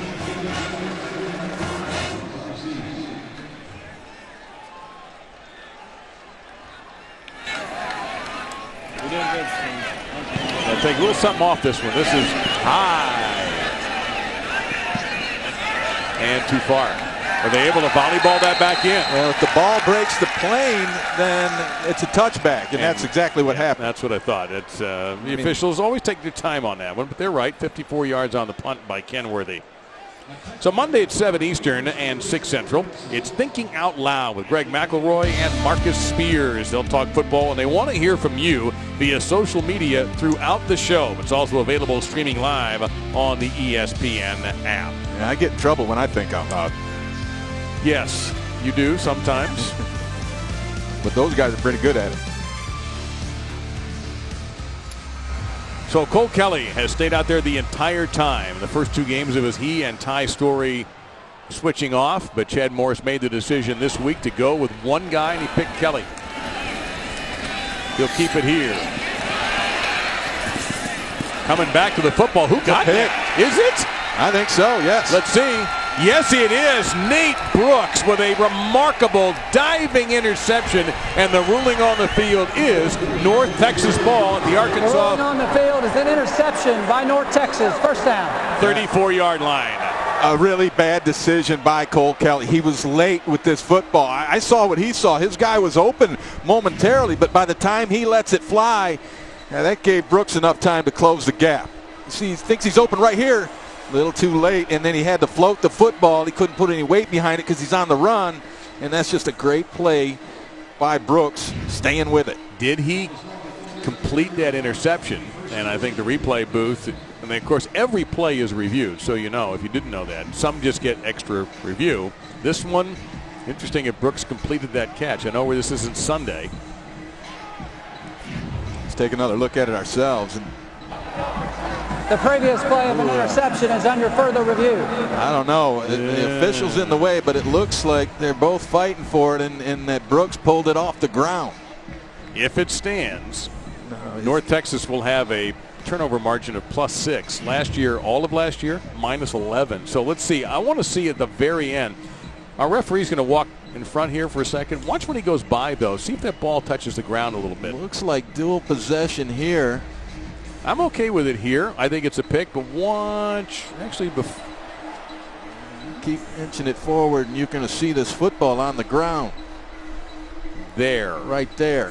As the referee blocks. And then you can't tell it, but does he have possession? Are his hands under it? And that's what we can't see. So for sure. So is your opinion this is not overturnable because you don't have the evidence? I don't know. It looks like it's on the ground to me. I would say incomplete pass if it's my call. So that would be the overturn. I'm telling you, Nate Brooks would argue with me to his last breath about it too. Oh, he'll never believe. No. And you don't, and that's how you want him to think. I mean, you have to have that kind of confidence. This is a critical moment here for Ron Leatherwood. And after review, the ruling on the field stands as called. Yeah, didn't have enough. Texas. I can see that. I don't think it was so obvious that he had to overturn it. And if he was suspicious there might have been a hand there, then that call stands. So that's a third turnover in this game by Arkansas. And usually when you have these upsets, so-called, Arkansas was a bit of a favorite here. If you don't take care of the football, that's how you sometimes lose these games when you're favored. And at the moment, North Texas has the advantage. See if they can capitalize again. They have on their previous 2 interceptions. Yeah, 10 points off of turnovers. Fine, going to roll out. Going to have to got him open. Oh, he's wide open. Inside, down to the 2-yard line, inside the 5. Standing still was Jalen Guyton, the former Golden Domer. And Nate Dalton on coverage just slips and falls. He gets his feet tangled up. Actually, I take it back. He just got fooled. He thought it was a bench route and tried to close on it, and that wasn't the case, and that's a wide open receiver. You can't have him running around like that. Well, North Texas may get that touchdown back they lost on a penalty. Easily as the tailback. He'll get it. He'll get it. Touchdown, Mean Green. 16 points off of turnovers with a PAT pending. Now, coming into this and watching the secondary for the Hogs, they had some eye discipline problems that really cost them when they lost their big lead against Colorado State last week. And that was a point of emphasis for them. You got to keep your eyes on the guy. You can't be peeking at the quarterback or guessing. And I got to believe that that's what Nate Dalton did. He took his eyes off his man and kind of guessed on the route, and that let Guyton just fly behind him.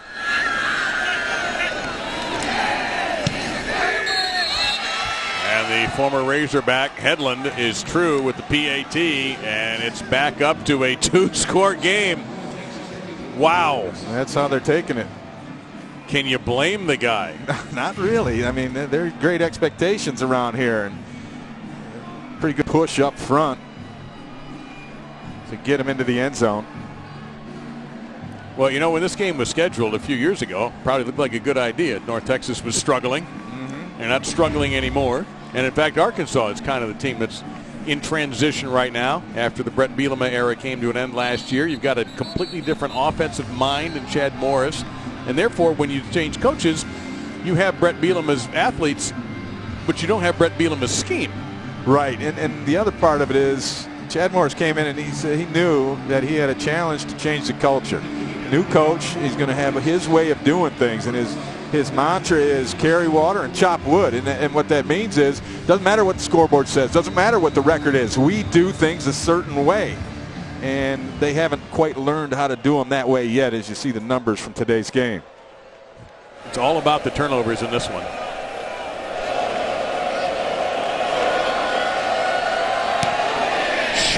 Short kickoff. Fair catch is going to be made, and so Arkansas will take it at the 25-yard line. The new fair catch rule that we're seeing more teams take advantage of as the season continues. It's a fair catch by the receiving team. By rule, the ball's placed at the 25-yard line. First down.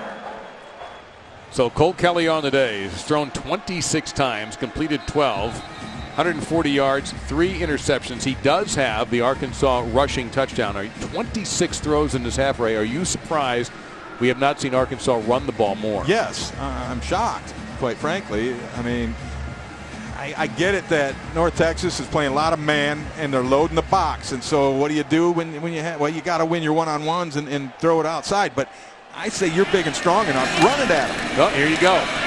There you go. Is exactly right.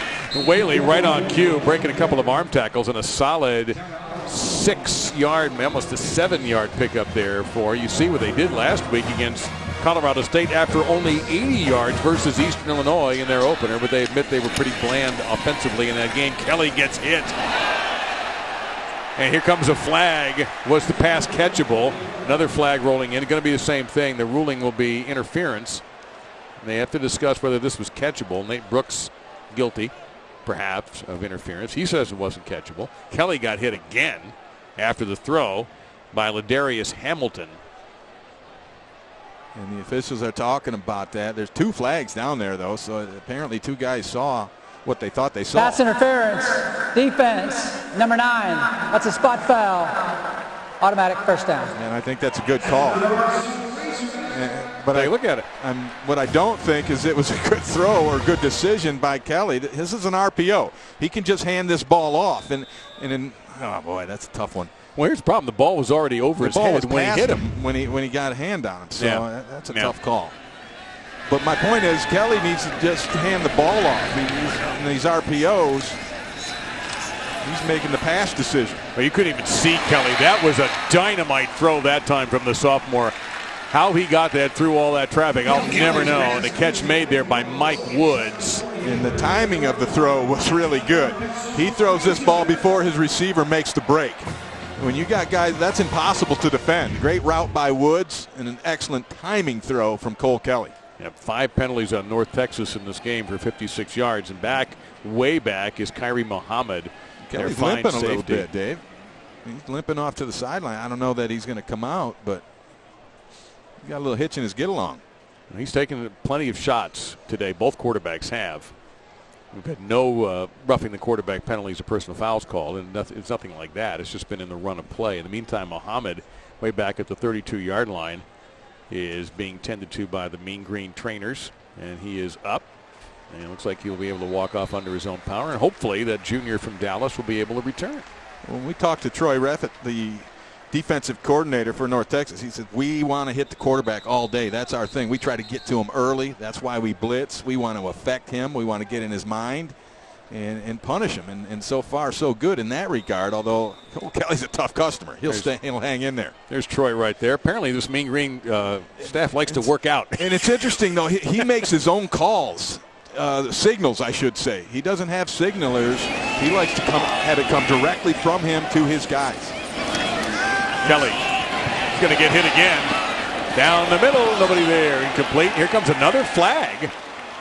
After the play, you have to suspect defensive holding as Hamilton was putting the pressure on Kelly and got a little hit on him. But let's see what this one's all about. Back judge makes the call. It's usually an infraction on a defensive pass interference, defense, number 37, 15-yard penalty, automatic first down. You get Brandon Garner, the linebacker, on this. And right in the left side of your screen, you see him stick the arm out right there and impede the receiver's progress, and that is a penalty. That's the third pass interference penalty on the Mean Green in this half. And it's keeping Arkansas just marching down the field. Tight end Cantrell shifts off to the left side of the line. Little unbalanced look there. Hand off Whaley. Bounces off his own man and into the arms of a couple of North Texas defenders, but a solid 4-yard pickup to the 20-yard line. I think Arkansas has got to start calling more run plays. I think they have a distinct advantage in that part of the game. I think this secondary and these linebackers for North Texas are really good in pass coverage and play a lot of man-to-man. You got to get it where you can. I think they can run them over, run them between the tackles. Play action fake. Throw. Missed. Incomplete. Totally not on the right page with Deion Stewart as receiver. Can you fix this kind of timing during a game, or is this something you have to go during the week? This is something I think you can fix by, maybe a little yelling and screaming and then calm down and draw it up. But these receivers are getting they're getting hit and they're getting jostled and they're getting pushed around. We've seen 3 penalties from that type of thing, and they've got to fight through that. It's on them as much as anybody. Boyd is in as Arkansas has missed 4 times on 7 third down conversions. They'll bring the house again. They do, and it's picked up. Kelly rambling. Receiver fell down that time, and the ball thrown away. Did a good job initially of picking up that blitz, but there was nowhere to go with it. Tight man-to-man coverage across the field. Kelly rolled out, and there's really no option but to throw this thing away and live to fight another down. Yeah, Mike Woods right around the goal line just fell, period. So we've seen Connor Limpert with a career-best 54-yard field goal, which now cracks the top 10 in Arkansas history. This one a little bit easier for the junior from Allen, Texas. See if we get that same thwack when he hits it. We did. Oh, my. Not even close, and North Texas is going to hold. That was not close. He hooked it. Some similar trajectory to the one he made, but you're right, Dave. He just got around on a little too much. Pulled that bad boy. So North Texas not only gets the touchdown on their end, they come back, and despite 2 pass interference penalties, the Mean Green are able to hold, and they win the ball back with 5:41 to go. North Texas has all of their timeouts in the half. Arkansas and Chad Morris having just 1 remaining. And Arkansas has passed the ball 2-1 over running. 29 passes, 15 rushes in this first half. I think that needs to flip. Well, now Mason Fine going to try to drop one over the defense. He does! And into Arkansas territory goes Jalen Darden. Nice throw there by Fine, maybe his best of the day. Yeah, you're right. They talk about dropping it into the bucket. That was a perfect example of it. Throw it up in the air so the trajectory keeps the defender from making a play, and then dropping it right on that back hip. That's a really good throw. And quickly, too. In a 36-yard gain there. Man, he does have a very quick release.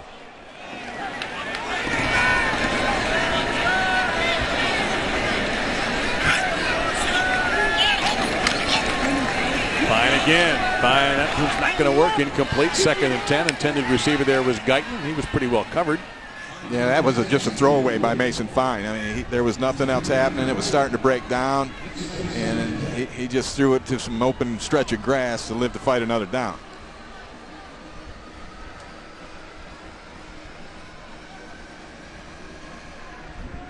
North Texas will get the ball when we have the third quarter.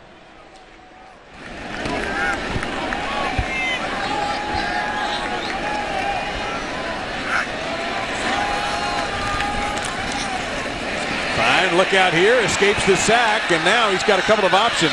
And he takes the safest route. Oh, he gets flipped. That's out of bounds when that happened, yeah. The linesman had no choice but to throw a flag there. Yeah, you got to know where you are on the field, and I like the way Sosiah Mose is going over there and saying, hey, you ain't doing that to my quarterback without at least hearing about it. Yep, that's the big center, number 60, and a really good one. Personal foul, late hit out of bounds, number 24 on the defense. 15-yard penalty, first down. McLeland on that, just not a good play. You got to know where you are. And That's kind of mistakes that get you beat. I said the safest route out, and as soon as I said that, he got chopped, but it was out of bounds when he did. And there you see Josiah Mose, whose brother, number 72, plays right next to him, a redshirt freshman, and the coach is so high on both these guys. And watching them play, those are some bad brothers right there. Quick throw, short gain. Gain of 3 that time. Grab made by Darden. Again, that quick 3-step ball out of Mason Fine's hand. And the biggest key to the 3-step game is a pre-snap read, where you look over the entire field and you figure out where you got the most room, what matchup you like best, and then that's your first look. And then the ball's coming out. They're the brothers. That's Manasseh, number 72, the guard. That's about 600 pounds of brothers right there. And they block off of that big guard right side, and the gain by Easley. The redshirt junior was averaging 2.6 yards per carry coming into the game today. In the first 2 games, he takes this one to about the 10, maybe even the 9. And this is just a nice zone blocking deal where they cleared it out on that right side of the line. And then a nice solid run by Easley, and they got 7 rushes for 45 today.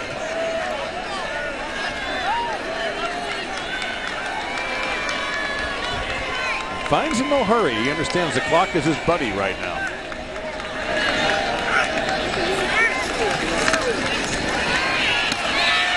Going to take off and do a couple of yards there to the 7-yard line.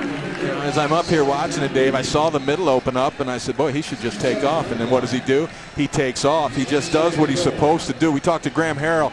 Graham says he's up there and he's watching. And he says, oh, I would go here, I would go there. I hope he does it. And then, boom, Mason Fine does it. They're such on the same wavelength in terms of what decisions to make. And Graham Harrell's done a great job of ingraining those things into Mason Fine. Quick throw, fade pattern, broken up.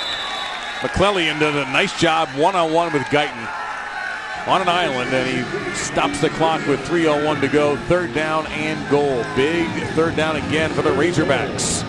Yeah, they have to stop them here, and I mean, you don't want to go into halftime down 21. Now there'll be time for them to get the ball back, but feelings are starting to get hurt around here. We saw some examples of these fans, and they're like, this just should not be.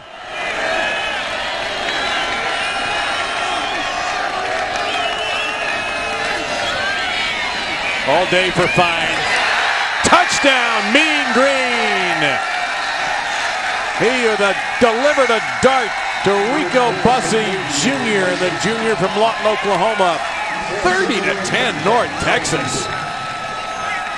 Another great example of the eyes of Mason Fine.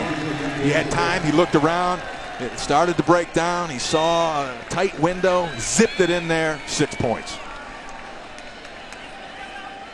8 plays, 80-yard drive in 2 minutes and 46 seconds, the longest drive by North Texas today, because they have had field position advantages, and one of their touchdowns came on a punt return, which has gone viral, by the way. Yeah, if you've missed it, it's out there by now. Cole Headland. He has stayed perfect on the season there. For the accuracy of Mason Fine on display there. Mom and Dad are very, very happy, as well they should be. She doesn't look as stressed out as she was earlier.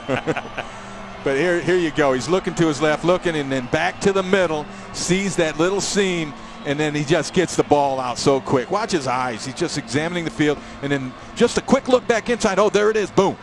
And the connection from his eyes to his arm is pretty tight. But he had the time on that play. That was a big part of it, Dave. You got to have time to look around. I mean, looking around is one thing, but you can't look around when you're on your back. He had plenty of time. Great job by the offensive line. And I think that was Mason Fine's best series so far. He had a little bit of a struggle early, and Arkansas was getting to him. They were swatting some of his passes down. They twatted 3 in that first quarter. But yeah, they went to they still kept the 3-step game as a part of it, but they were a little more judicious when they did it, and they started throwing the ball downfield. And Mason Fine, he dropped that one in on the back hip of Darden, and that really got things going. Well, he started 8 of 17 for 61 yards. He's now 5 of 7 for 81 and a touchdown since then.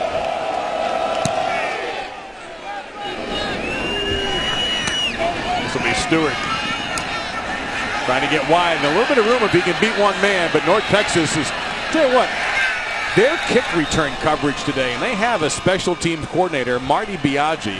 He deserves a little shout out here because they have done an excellent job covering kicks today. They have amazing team speed across the board. They might be the faster team out here, which should blow your mind. And we're talking an SEC football team against the Conference USA group. So Arkansas in the last 3 quarters going back to what happened at Colorado. And this is against group of 5 teams as well. It's not like they're getting hammered in the SEC. And their next SEC game. We got Auburn next week. Yeah. Whistles.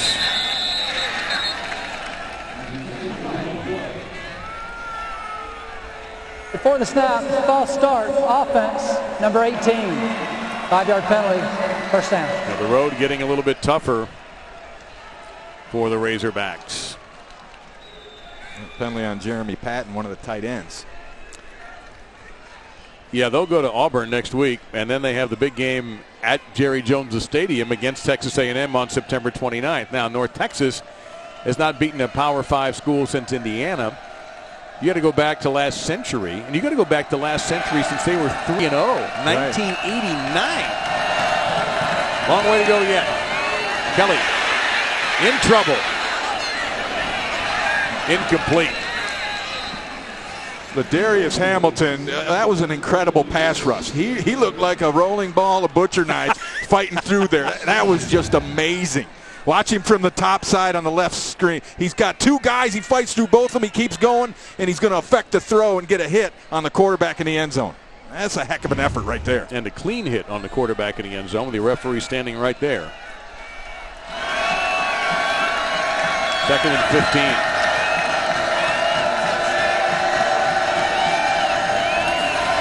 More pressure on Kelly. He got cut down there. Flag is down. That was a wonderful throw considering what Kelly was facing. The catch made by Jeremy Patton, but let's see what this penalty marker was all about. Throwing it around the 7-yard line. Illegal formation, offense, number 78. He's lined up in the backfield. 5-yard penalty, 2nd down. The right tackle, Dalton Wagner, he's getting some people Correction, rushing. half the distance, 2nd down. Rushing off the edge on him hard, and so he's trying to take as much as he can as far as being back off the ball. He took a little too much. You see him right here, the big man, and he still got beat by a great inside rush. That's Joe Ozugu, who normally wears number 17, and there's actually a funny story about that I'll get to here after this play. But he's wearing number 35 today.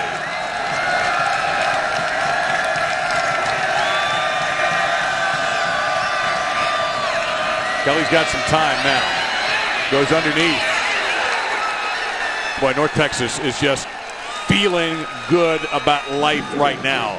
A Gia breaks it up, and after a short gain. So Ozugu wears 17.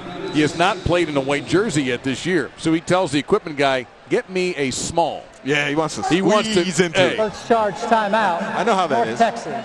North Texas, by the way, wisely stopping the clock here with 1:51 to go. So he wants this medium look. Well, that's what I tell my wife when she goes and gets me T-shirts. But the jersey arrives, and it's way too small. So they're like, no. And they told him, don't do it. They said, don't do it. Get your regular size. And it turns out he had to go up a size. So that's why there's no name on the back. It's number 35. So, yeah. Now, that's not the case for me, this medium, at all. But still, for you, yeah. Well, you know, sun's out, guns out has kind of been my motto over the years. So you take advantage of what you got. I can only imagine people right now who routinely check their phones for scores. Florida State lost. Well, Miami. What's this? North Texas dominating Arkansas. And I don't consider it much of an aberration, to be honest with you. You heard me talk before this game. I said, hey, Arkansas might just be in a little trouble here in this one. On 3rd and long, Kelly's going to wind up and go for it all. 1v1. Incomplete. Great coverage. Muhammad never got his eyes around, but he kept his eyes on the receiver and did not get hands on him until the play was done. I mean, this is how you do it. Now, they're both jostling, battling a little bit, but no interference whatsoever. That's just great defense and a good no call. So Kelly is now 2 of his last 9 for 21 yards and an INT. He's gone cold while Fine has gone hot. If you're Arkansas, you can't wait for halftime, man. And the problem is, Mean Green, they're going to get the ball coming out, and they don't look like they're going to slow down at all. Reed Bauer will punt. It's a good look kick. Fair catch. Brewer makes it, but he is in Arkansas territory. And that should have been a penalty. It's light contact. Light contact. Yeah. Looked like a little manifestation of frustration. That it was. I don't doubt that for 1 second. And this is going to be, by the way, a rocky. Let's take a look. Let's see. No, you don't do that. Now, you I understand you have to make sure these days that the guy did make the fair catch, right? That once bitten, twice shy. So. Right.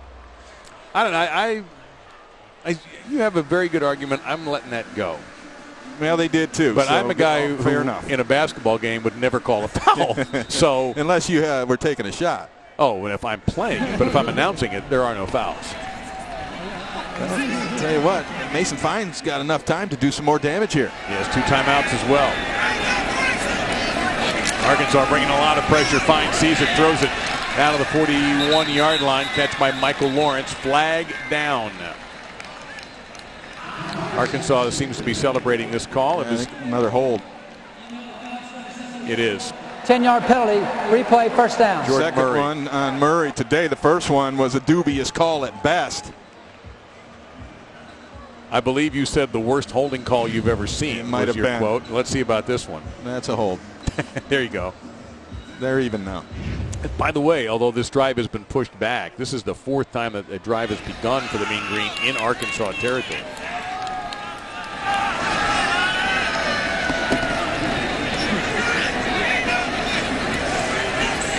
Fine. Receiver has a step. Another perfect throw. Darden got by the defender again, and deep into Arkansas territory we go. Devon McClure just could not handle Darden. He's just running right by people, and then the ball's being dropped in perfectly. I mean, he can't throw that any better. And we talked to John Chavis, defensive coordinator for the Hogs, and he said they're not very good yet at press coverage. That's something they didn't do a whole lot in the previous regime. And that was press back there. Fine in trouble. He's got that middle opening up. He saw a lot of Razorback red coming at him, and he takes the safe route. Gain of 6.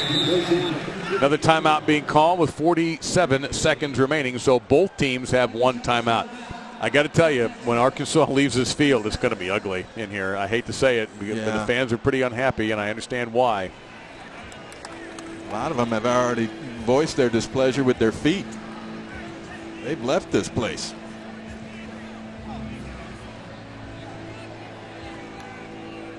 Well, I think they looked at it as well. We've got Auburn on the Plains next week. That's going to be tough. But we've got to up before that. Hey, they beat SMU, but we can beat SMU. Yeah, they beat Incarnate Word. We can beat Incarnate Word.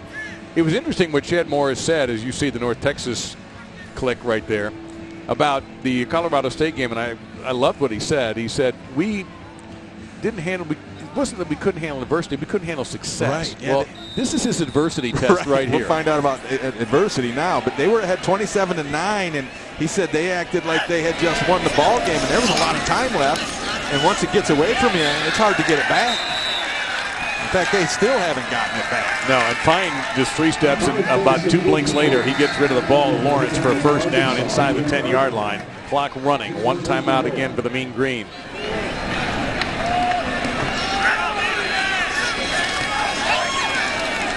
Go underneath. Arkansas too quick there. May have to use that other timeout. Got to. They do.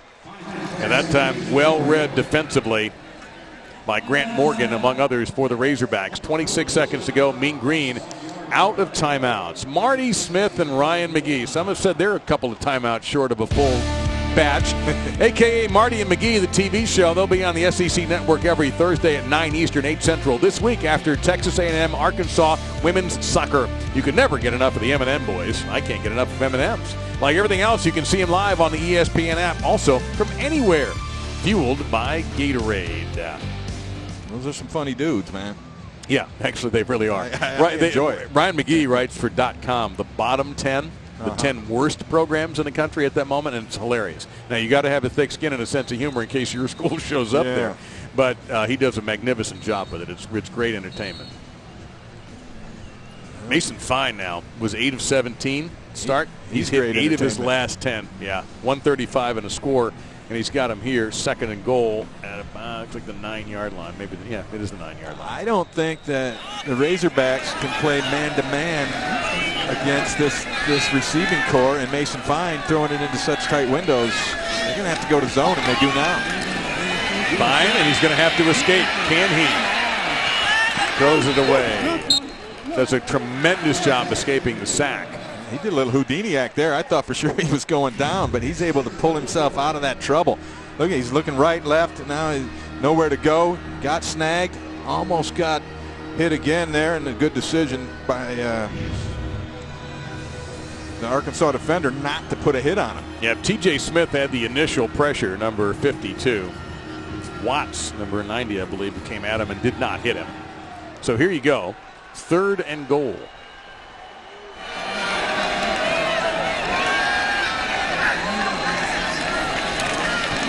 He dropped it, got it back, and just wisely throws it away.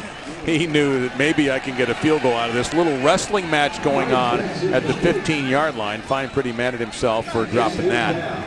And the officials wisely and quickly step in to make sure that that wrestling match didn't get out of hand. Yeah, I think they had 3-by-1, and the one was Jalen Guyton up at the top side, and that's where Fine wanted to go, and he ended up looking to his left hard to try and draw that safety away from there so he could go back, and then he dropped the football, and then it was just trying to plug holes. Fine looks pretty worn out right there. He had to run a lot around, run around a lot. They're getting after him a little bit. They're off sides. Yeah, but I think I'll take these points, right? Yeah, you will, because it's 4th down and it's goal to go, so you're going to take the field goal, I believe. Yeah, it would be 4th and 4. And yeah, Seth Luttrell's that penalty's declined. The points are good. Seth Luttrell we talked to him, and his biggest message was we got to keep an even keel, good, bad, whatever. Just keep firing away and doing what we do, and don't get too happy with yourself. And so far, I think they've been able to do that. And they've got every reason to be very happy with themselves the way they played here this first half.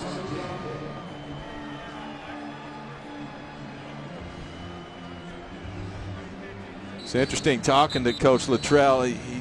He lets Graham Harrell call all the offense. His background is as an offensive coordinator, and one thing he does is he hated it when other people tried to step on his show and make suggestions for play calls. So if anybody's making suggestions to Graham Harrell, he'll get on that headset and say, leave him alone, let him call it, because he knew that's what he liked. Yeah, or you can have your quarterback draw up a few plays there on the whiteboard. That's like you at our production meeting, yeah? Yeah. Only with you, the defense always wins. It's kind of unfair. Now they're going to pooch this one and get another fair catch. So North Texas in Denton, Texas, that's shouting distance to the Metroplex, 35 miles north. The Mean Green, big school now, over 38,000. And they've got some fairly famous alums. And they do. And a really shocking, I knew a couple of these, but I didn't know about Pat Boone. Didn't know about Roy Orbison. The music, Don Henley, I did know that. Nora Jones, I did know that. Thomas Hayden Church, I didn't know. Dr. Phil. It's quite an impressive deal. Now we got some guys I know. I knew the guy on the left real well. Man, oh man, as good as they ever came at that position was Mean Joe Green. And he hangs around there. He's a big part of this program. They're going to do a statue in his likeness outside the stadium. They're going to honor him on September 29th when they break ground for their new indoor football facilities. Yep. So a lot going on there with the Mean Green. Now a lot going on there with the Mean Green right here, too, in Fayetteville, Arkansas. UNT to receive the kickoff.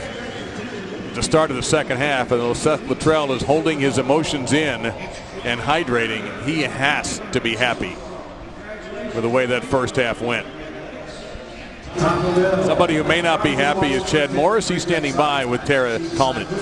Hey, Coach, so 3 interceptions in the first half. What do you need to see from Cole Kelly in order to keep him in the game in the second? Well, I mean, we just got to it's all phases right now, all sides, both sides of the ball. We just got to have more consistency, and we got to keep playing. Now, the defense struggling early in this one. How do you slow this mean green team down? Well, I mean, we got to get in here and make some adjustments right now. Obviously, they're exploiting man coverage right now. He's doing a great job getting the ball in his hands. Coach, thank you for your time. Thank you, Coach. Thank you, Tara. That's the end of our half here in Arkansas with the Razorbacks in trouble here at home. 34-10. You see their last 3 quarters. After the break, it's the Auto Owners Insurance halftime report.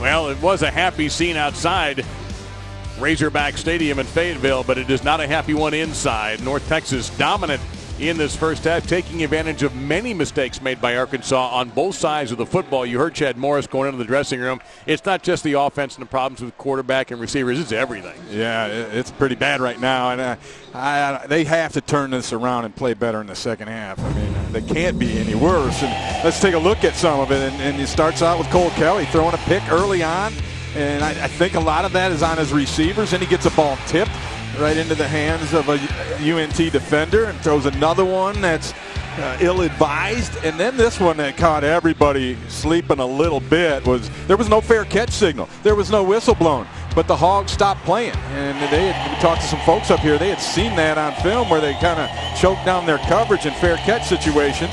And they caught him on it. And then Mason Fine, a little bit of a struggle at the start, but boy, did he settle in.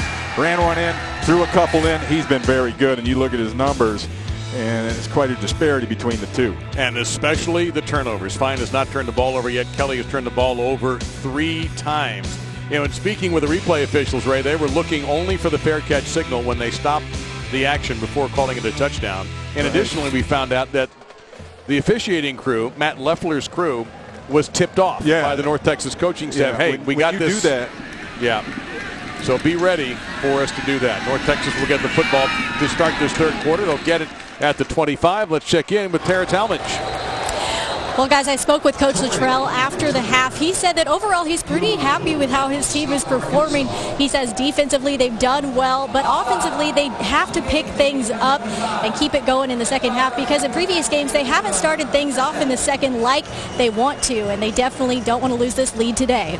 All right, Tara, thank you very much. And you take a good look there at Seth Luttrell.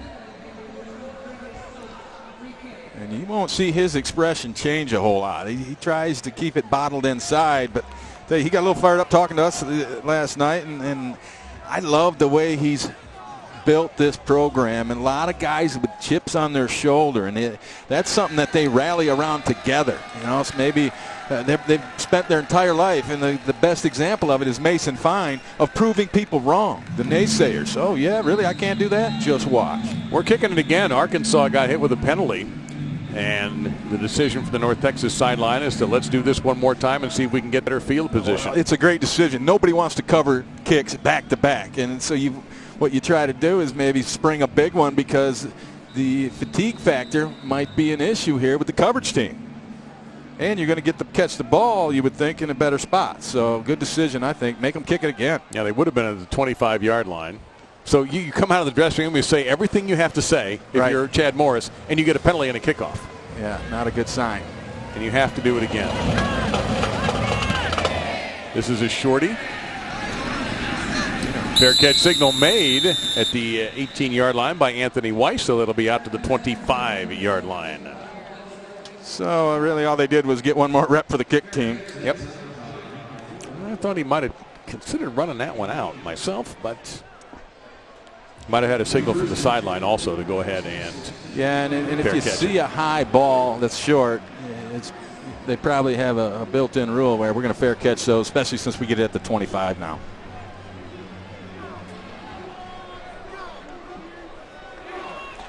So this is a critical juncture in the game if you're Arkansas. If North Texas goes up by 41-10 or even 37-10, it could be big trouble. They go on the ground. Lauren Easley has emerged as perhaps the lead running back now for the Mean Green. Had a very solid first half. Yeah, he's been kind of a revelation for them. That's where one spot this offense has struggled a little bit is running the football, but Easley's eased that for them. Yep, 47 yards, almost 7 yards per carry, and a touchdown.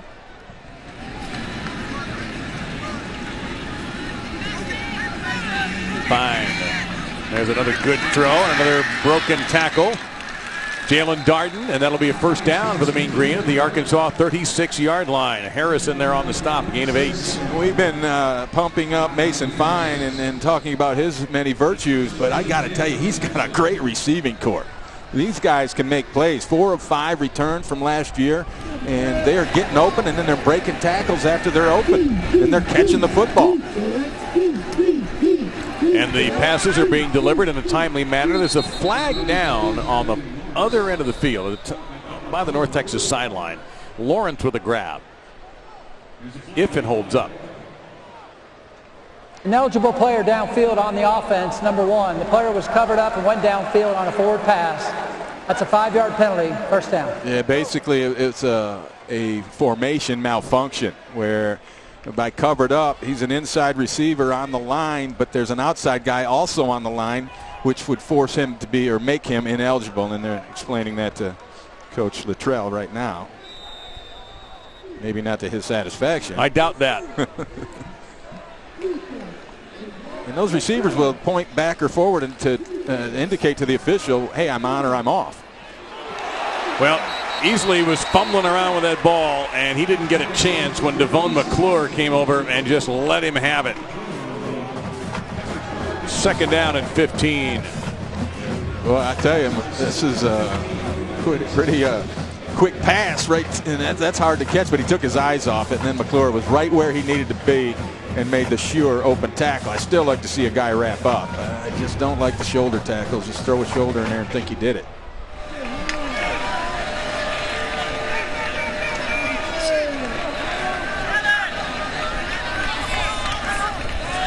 Fine looking one way, scrambling, finds his man, no, and that is coming out of the backfield easily.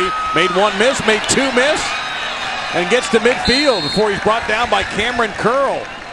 That's a gain of 18 and a North Texas first down, and they're trying to line up quickly. And they have done a great job of long yardage situations. This is 2nd and 15.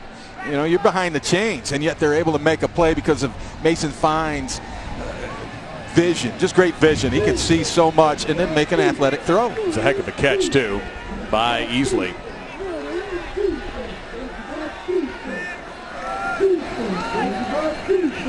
This is Deandre Torrey with a grab and fighting for an additional couple of yards after the initial hit by Guidry. And he'll be marked down in between the 47 and 46, about a 5-yard pickup. Another nice play on the ground. This North Texas offense, which is starting to look like they have broken the will of this Razorback defense. Well, you had to think that if Arkansas was going to turn this game around somehow, it had to start on this possession, and they had to keep North Texas off the board. We'll see if they can manage it. Fine, quick throw out of the empty backfield. It's just dropped. In and out of the hands of Lawrence. It hit him in a good spot, or I guess maybe a bad spot. Yeah.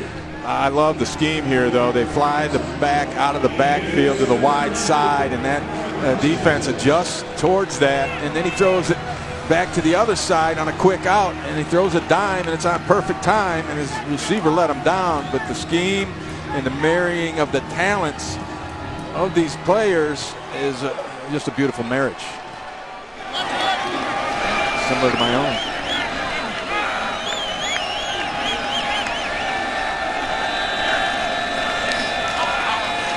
Quick throw.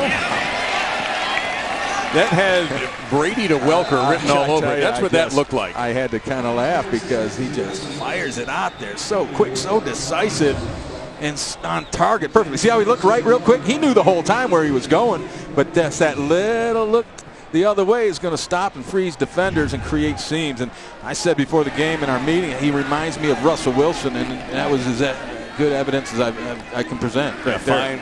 Listed 5'11", 185 pounds when they recruited him. this was it for Mason Fine. It was basically North Texas or play intramural football. And he'll hand off this time to Lauren Easley. And about 3 yards. Graham Harrell told us the story that he goes to this small town in Oklahoma, Peggs, Oklahoma, where Fine was a sensational quarterback in high school. And you see the video, and then he walks in the office, and he's like, where's my quarterback? Yeah, I hope this ain't the kid we're talking about here.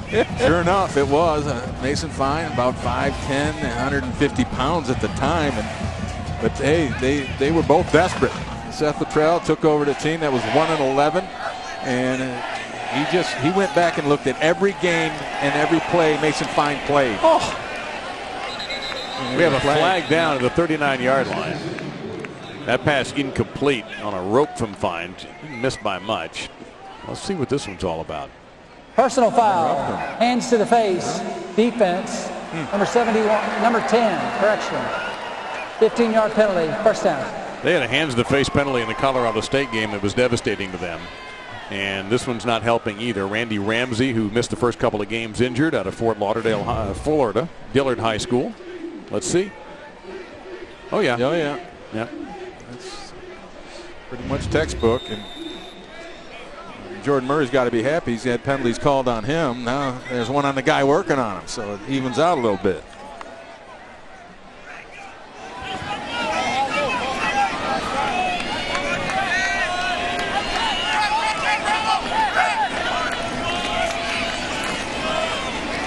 Fine seems to know where everybody in the stadium is. He goes to this tight end that time, Kelvin Smith, who's on the Horning and Mackey award list. And his coaches call him the most versatile player we've got because he plays on special teams, does a little bit of everything. He picks up 5.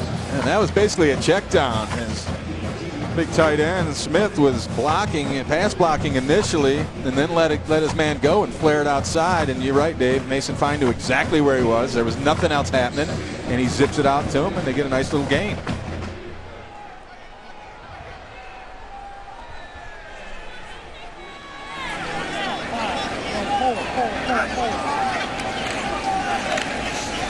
Lauren Easley bounces it back to the middle, gets inside the 5-yard line. Another mean green first down. You know, in the first half, for a while, Arkansas had the statistical advantage, total yards, and all this other stuff. That's gone now. Mean Green has now taken not just the lead on the scoreboard, but also the stat sheets as well as they begin to pull away here potentially. Yeah, they look like the bully in this deal.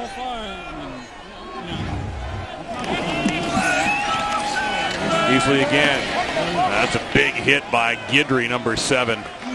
Little help there from Bumper Poole, 16, getting helped up there. The freshman linebacker playing in place of Dre Greenlaw, who is a critical piece for this Arkansas defense, and hopefully he'll be ready for SEC play. And they run a lot of gap schemes, does North Texas, where they'll block down and they'll pull guys around. They like to pull the guards, and then they bring the big tight end around with them, Kelvin Smith, and he's made some nice edge blocks today to open up those runs. This is the 12th play of the opening drive of the half.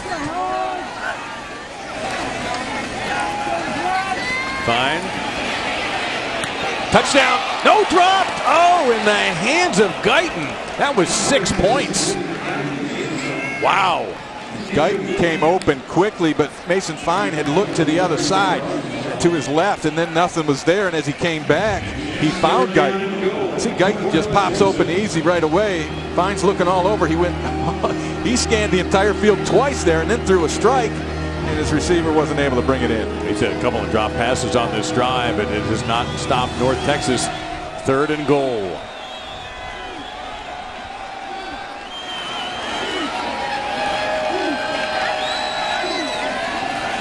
Poole gets in, really hits the quarterback.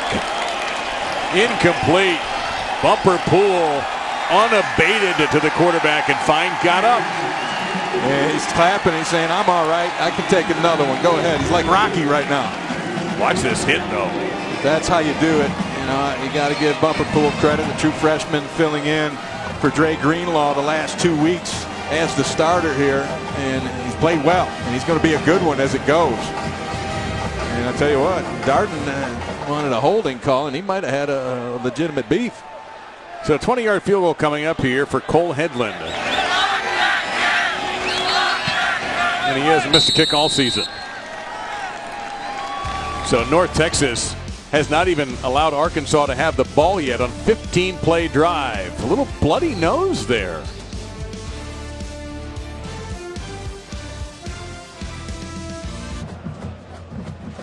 Well, a little bloody nose won't slow down Mason Fine. Just don't let his mom know. Cut me, Mick. Yeah. Well, somebody took care of that for him already. I have no problem. But we wondered about his pass distribution. And Ray, we put a little chart for you. Yeah, there it is. Ask and you shall receive. And what this shows you more than anything is the fact that he uses the entire field. I can't tell you how many of these plays he looked to the right and threw it back to the left or the middle. But we've seen it happen countless times, and that's so hard on a defense because no one can let their guard down anywhere across the board because that ball can be coming out at you.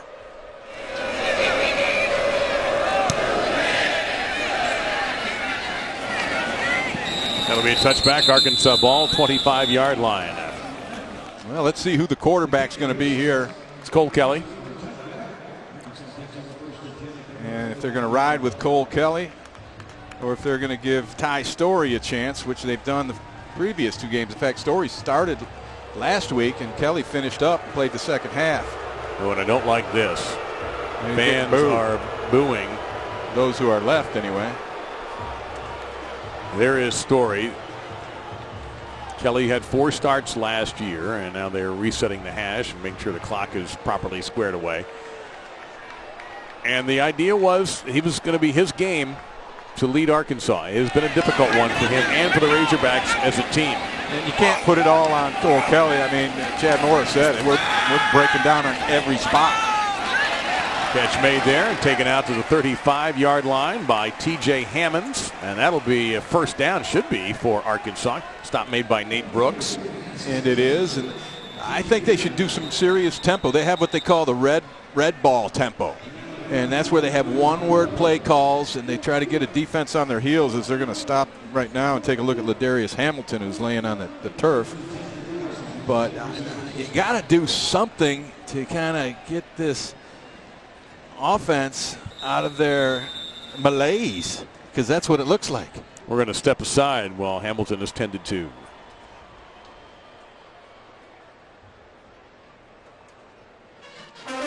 Coming up, 7:30 Eastern, 6:30 Central. Week 3 of the college football season. We're going to roll on with Louisiana Monroe, Texas A&M, and our SEC Saturday night matchup.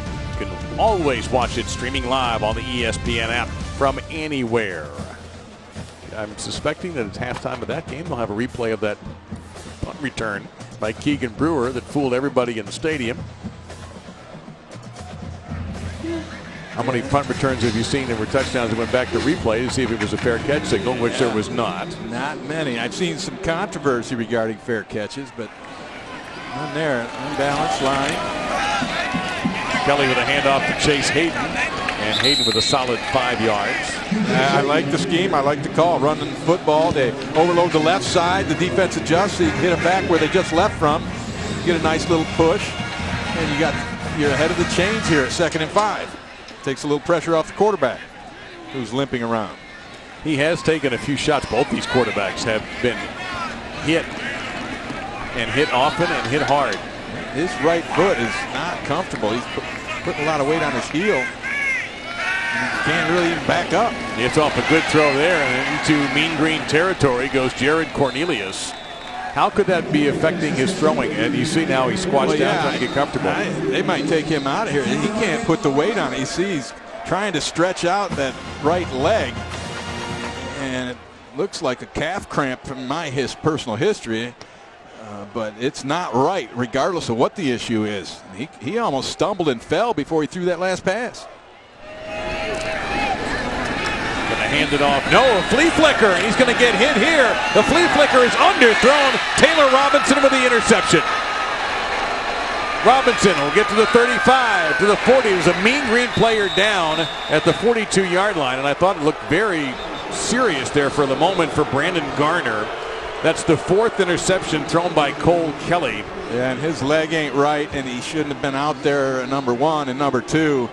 That was a really bad decision to throw that football. He threw it up for grabs into double coverage. What about the play call in the first place? Yeah, and with your quarterback banged up like that, And he gets clobbered, dude. He had no chance. He was double teamed. That was interception from the moment he let it go. Yeah, you had Roderick Young, 49 in there, and Garner. Unfortunately, Garner shaken up. He went down immediately. It didn't look like it was that catastrophic of a hit. Easy for me to say up here. Well, but he was holding his chest area. Might have been a little of that collision with a teammate has something to do with that. Another thing could have been was the wind knocked out of you, which is never pleasant. Nope. And hopefully that's all it is. You can recover from that. Here he is coming in, and you're going to see they kind of meet at the quarterback. You know what? He took a shot from his own man a little bit. The impetus of the blow came from Roderick Young. That impetus is 298 pounds of impetus. Yeah, that's so. Yeah, right there. yeah. That's.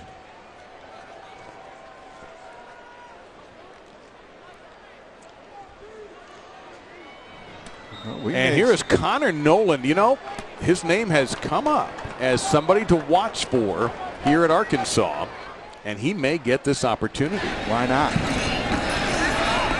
Meantime, incomplete that time. A little mistake perhaps, a little miscommunication with Fine and his receivers. But there's a flag down. Was his receiver grabbed on the way into that spot? I believe so. Holding. Defense, number 11, 10-yard penalty, automatic, first down.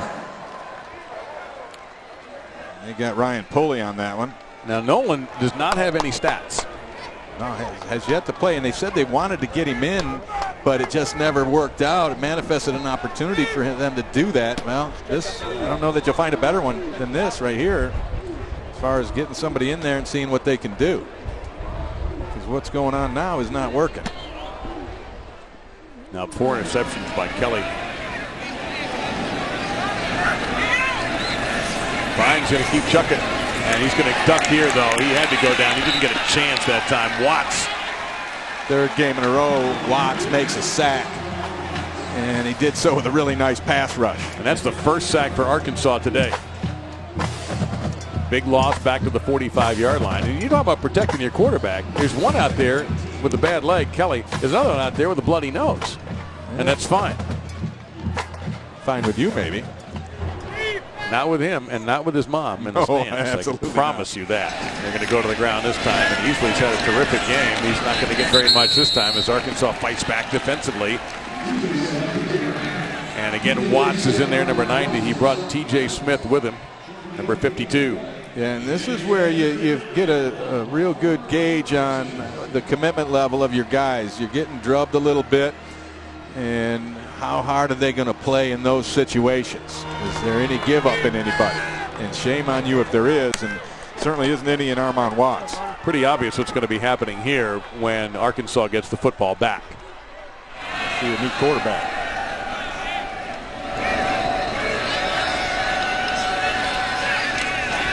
Fine. Scrambling again. Oh, look at that little move. That was Tarkington-esque. Flip turn. Yep. And he's just going to throw it away. And then he got escorted out of bounds. I think the North Texas coaches would have preferred a penalty marker on that rather than the lecture that they're receiving. Yeah, it looks like the coaches are doing some jaw jacking over there. Yeah, I think they're a little bit unhappy with no flag. Let's see if there should have been one here. Here's that flip turn we talked about. The pressure's on, and that's the fastest and best way to get away from a guy is to flip it the other way. And he did take a little bit of a push late. I don't think any penalty should have been called, but I'm sure it upset some people. Kenworthy rugby punt. This is his 5th. He's averaged almost 46 per. Fair catch called for and made just inside the 10-yard line. So, by all signs, a new quarterback is taking the stage for Arkansas, and it's Connor Noland. We will see his debut when we come back.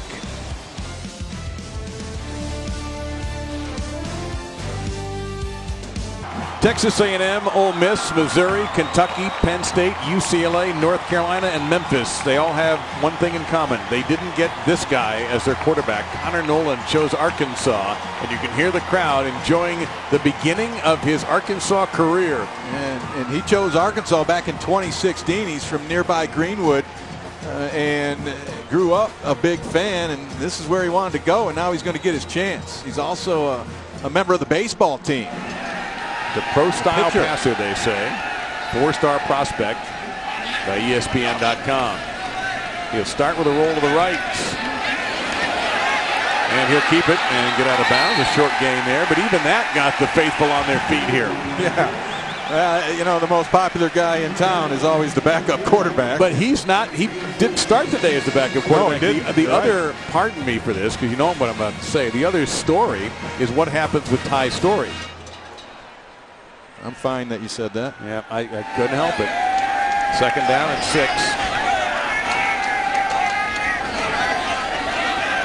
There's Ty Story. You might be wondering the exact same thing. Yeah, what's the story? That was one too many. Hands off here, big hit.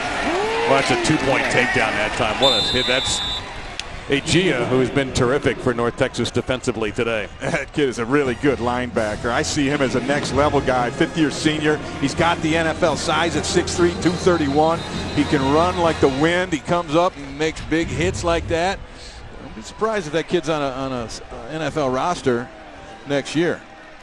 He was trying to get to the sideline, and when he did, he fell down.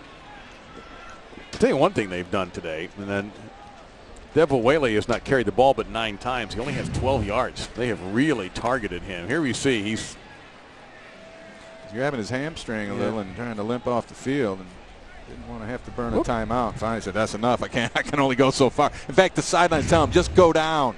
We don't need a hero. We got time. It won't hurt nothing. But I understand. I love the mentality of him trying to get himself off the field and not have to lay on the ground out there. Well, looks like they were really working on the hydration issue there. It was 90 today in Fayetteville. Always warmer on those artificial surfaces.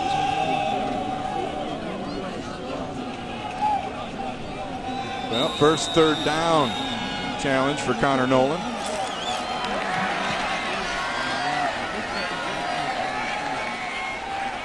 Let's see if the Mean Green want to light this young kid up with a big blitz, which they're doing all day as it is.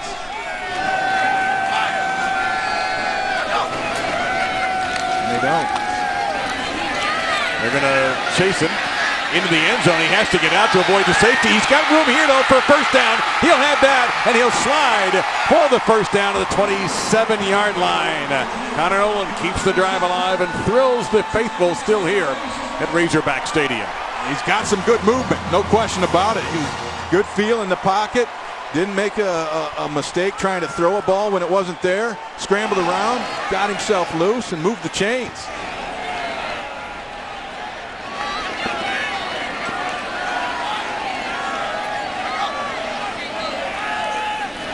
Little pressure here, though, and he's going to be sacked.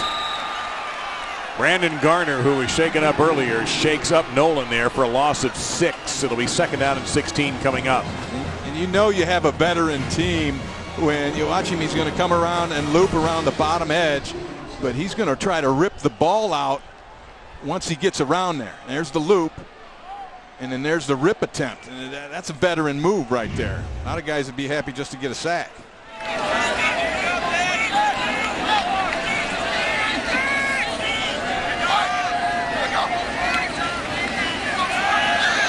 He's going to get sacked again, and that was so fast. Ladarius Hamilton just blew in there back to the 13-yard line, 7-yard loss. And that's the 2nd sack, I believe, for Hamilton. He's been having pressure all night, and it just edge rushing up at the top, and they blew the protection. He got chipped on the way out, but then there was no one else there, and it looked like Noah Gatlin, the true freshman tackle, was trying to get a hand on him. I'm not trying to put the blame on him, because I'm not sure exactly who had him, but Gatlin was chasing him late. Turns out that nobody had him. That's what it looked like. 3rd and 23. Will they only rush 3 this time? No, they're going to rush 4. And even that's going to cause pressure. Under pressure, Nolan takes the underneath route, and what a man-sized hit. Whaley shaken up after that, understandably, on the hit by Davis. Yeah, Whaley got driven into the turf. Again, great pressure from Ladarius Hamilton. They call him Hambone. Came in as a linebacker. They put him down in a 3-point stance, and this kid can flat out go. I mean, he's just working both sides of the rusher. He's got a 2-way go on that. He flushed the quarterback out, set it up for a big hit from Tyreek Davis. So it's going to end up Connor Nolan's first series had a taste of success, but not a full meal, and they're going to have to punt. You got the crowd stirred up a little bit, which is helpful. That's the first cheer we've heard since the band in a while at halftime. Yeah, you're right. Well, you're taking a look at what happens sometimes when you have a change in coaching systems and you have to adjust to new designs and new ideas. Looks like Whaley hopefully is going to be okay.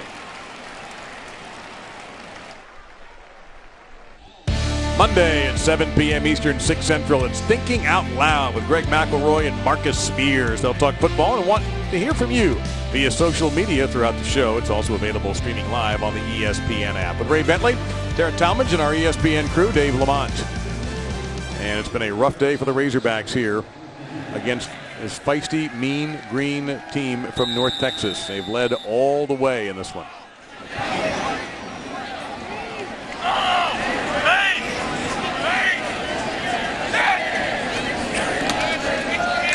Fifth Razorback punt. Got a little wobble to it. There is a fair catch signal. And a tough one by Keegan Brewer. Well, Mason Fine, Ray, has delivered as we thought he might. Yeah, he's just been outstanding. And those eyes right there are magic eyes because he looks all over the field. Got on board initially with the touchdown run, but his deal is throwing the football and throwing it all over the field and throwing it on target, dropping them over the top. I mean, we've seen just about every throw from Mason Fine, from the three-step stuff to the bombs down the field and the sharp daggers into the middle of a heart of a defense. And he has been outstanding all day long. So just inside Arkansas territory is Fine. And a handoff here. And carried by Torrey to the 45. Tara standing by with the Fine family. That's right. I'm here with Mason Fine's parents, Dale and Tara. Now, let's talk a little bit about this game. You guys traveled all the way from Peggs, Oklahoma to come watch him. What's it been like for you guys to see him play on this stage? It's been great. You know, he grew up about 60 miles from Fayetteville, you know, and we always kind of watch some Arkansas football. And so it's really a great opportunity for him to actually get to play here in this stadium. And we know that he's very proud of his heritage and that he wants to be the chief of Cherokee Nation. What does that mean for you guys that he's so proud of where he comes from?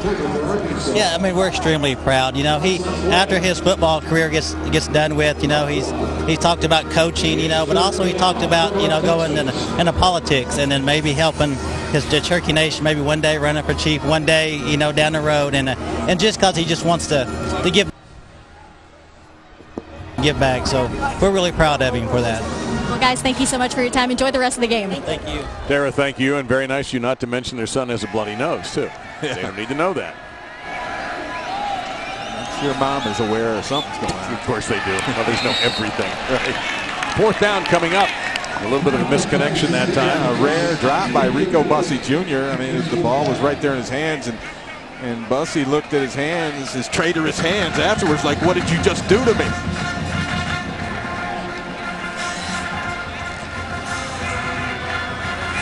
So Alvin Kenworthy's performed well for North Texas in general. Their special teams. I mean, we had the punt return that everybody's talking about today, but their coverage on kicks has been outstanding.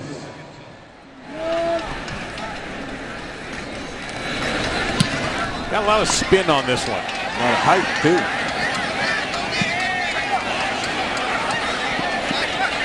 He spun that beautifully inside the 10-yard line to the 7. So Connor Nolan will come out for his second series with poor field position.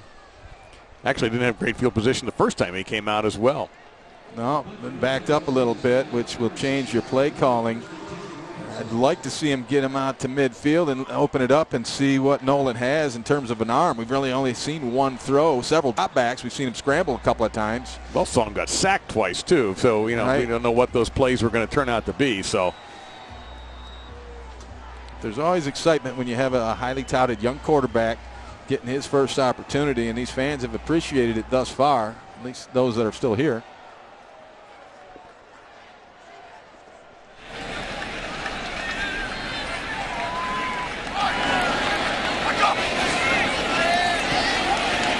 And that is Deion Stewart, who normally wears number 13. But because the quarterback is number 13, Deion Stewart has to switch to number 80. I've seen more jersey changes in one game than I think I've ever seen before. That's the third guy we have that changed a jersey, and maybe you got to stick with number 80. It looked good on him right there. Nice throw, good timing on the pitch from Nolan. Fans were looking for a penalty on that hurl out of bounds. Yeah, there's been costume changes more than you get in a Vegas nightclub act. 2nd and 8. Gonna dump it off short, and Rakeem Boyd. Yeah, he didn't get anything really out of that. That fumbling of the pass didn't help.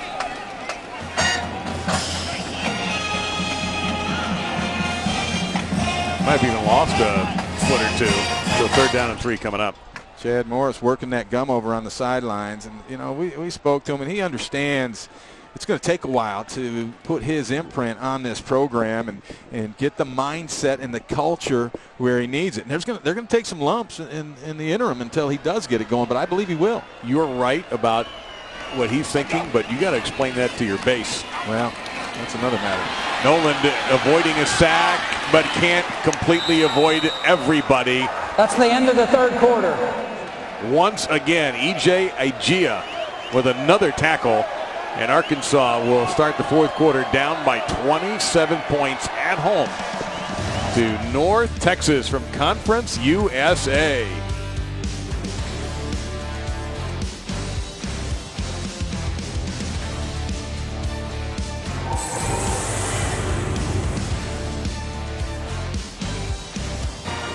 So there you see the happiest fans in Fayetteville today, those who made the trip from Denton, Texas, just outside the Metroplex to watch their team at the moment dominating Arkansas 37-10. And Arkansas will have to punt from his own end zone.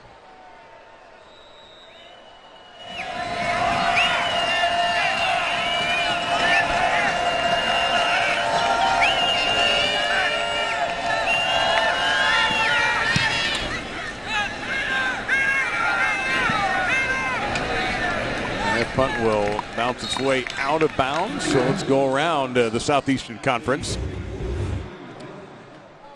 So today, Kentucky took care of business, as did Tennessee and Georgia. That's a good game there, Vandy and Notre Dame. That game in South Bend. LSU and Auburn. It's 21-19 with 28 seconds to go. Auburn has just called timeout. LSU just lost 2 yards. It's 4th and 9. They're at the Auburn 23. Florida's winning comfortably. And now tonight, Alabama, Ole Miss, Missouri, Purdue. Just saw Missouri last week. Looked sharp. Purdue struggling early. So a chance for Missouri because their schedule gets brutal after they play Purdue. Couple of yards there for Lauren Easley. Kentucky's got a shot over there in the East, too, I believe. That's a 3-0 team. Yeah, that win over Florida flushed a lot of demons away. And the Gators did have a nice comeback today. Ironically, the team they beat in the swamp, or beating comfortably, Colorado State, the team that handed Arkansas that tough loss in Colorado last weekend.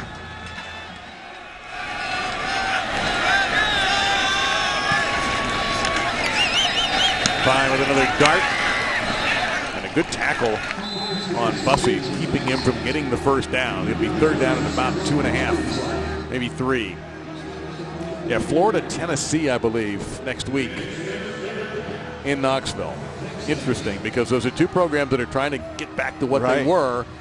And they've got 2, I would say, skeptical fan bases at the moment. Right. Well, someone's going to take a step. Yep. And by the way, speaking of steps, LSU beat Auburn 22-21. Made the field goal at the end. Final. How yes, about sir. that? Coach O.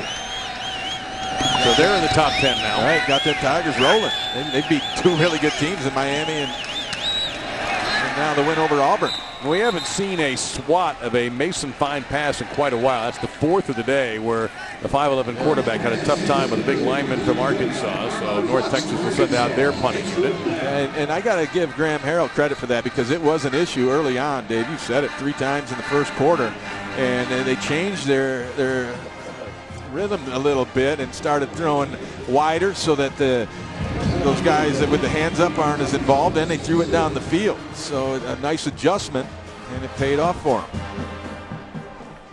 You know, always interesting games around the country every Saturday.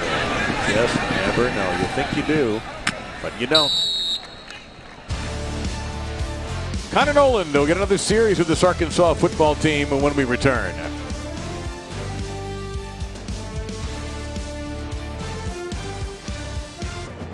Coming up next, week 3 of the college football season continues with Louisiana Monroe, Texas A&M, and our SEC Saturday night matchup. You can always watch it streaming live on the ESPN app from anywhere.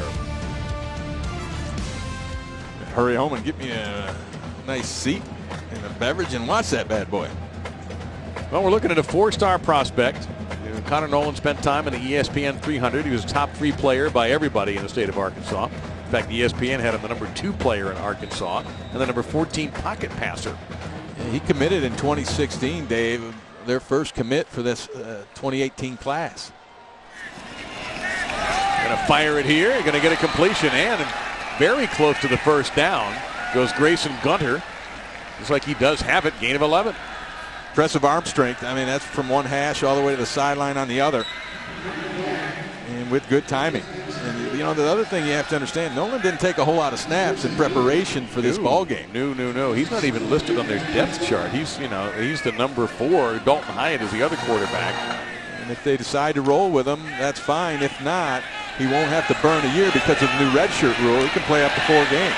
You better look out here as one more time Ladarius Hamilton comes up with a tackle behind the line of scrimmage.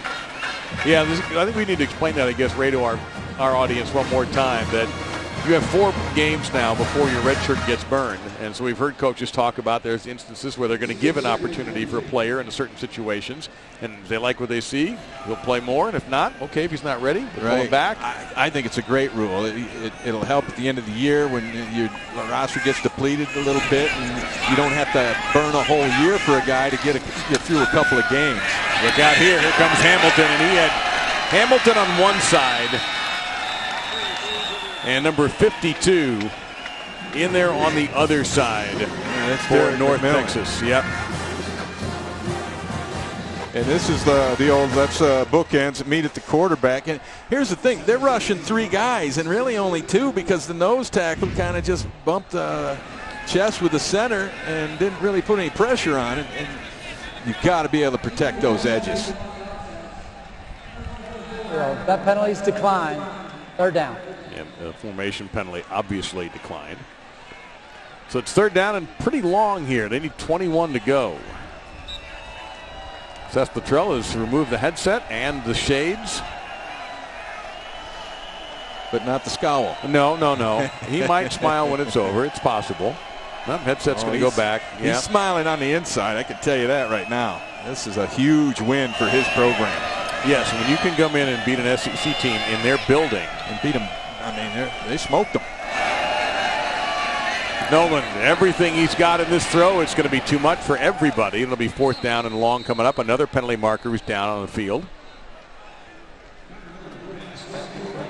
Illegal man downfield on the offense. Number 85 was covered up and went downfield on a forward pass. That penalty will be declined. 4th down. Now, for Chad Morris, Ray, now you're going to Auburn next week. So he has to sit back in the office tonight. Is Cole Kelly okay, first off, because he looked a little bit nicked up. Right, the right leg was. I'm not sure you're going to tell Connor Noland you get to start at Auburn next week, pal. Yeah, well, I mean, hey, throw him to the fire. You never know what'll happen. If that's the guy you think gives you the best chance to win, then he's got to play, and they have to make that evaluation and go from there.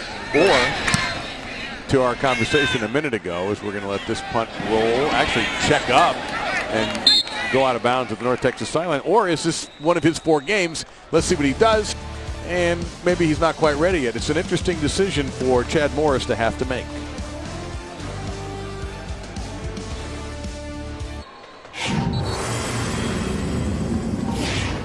Two looks. First, here's the head coach with his quarterback of the moment, Connor Noland, a true freshman getting the opportunity to play in this game. And he went around the depth chart, and Ty Story, they've been the number 2 quarterback, didn't get the start today, Ray, and that look says it all for a guy who can't even imagine what he's going through mentally. Yeah, I mean, I'm sure he anticipated getting an opportunity if things didn't go well, but I think they went so poorly that think you can That's how understand. poorly they went. Yeah, you can understand the decision a little bit. That guy is perfectly willing to leave the stadium smelling like popcorn. But that's, Ty Story's not going to be happy about it no matter what. He didn't get a shot. Oh, fine there. Drew the defense. And a tackle broken and down to the 15-yard line by Kelvin Smith, the redshirt junior tight end. Great play by Mason Fine, staying alive and scrambling. And then on scramble drill, if you're in coverage, you can't take your eyes off your guy. And I saw evidence of this on the film, that this happened and really hurt this Arkansas football team, and it just hurt them again because the cover man in that instance just took his eyes off, and that's D. Walker, the linebacker, and he started looking at the quarterback instead of the man he's covering, and bad things happen. Fine takes the short pass. This is the tight end on the other side. Ball came out. That's a fumble. Unless he was marked down, Gabe Richardson recovers the ball.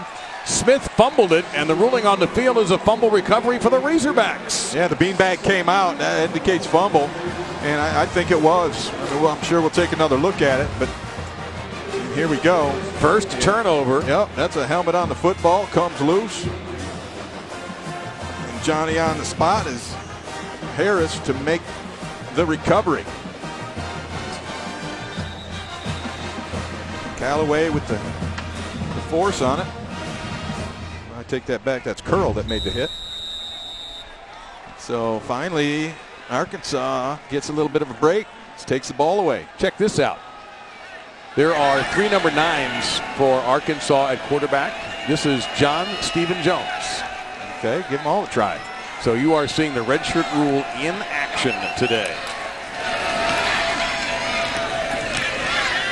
Ooh, look out there. That looked painful.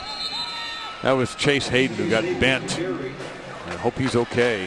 He does get up with a little help.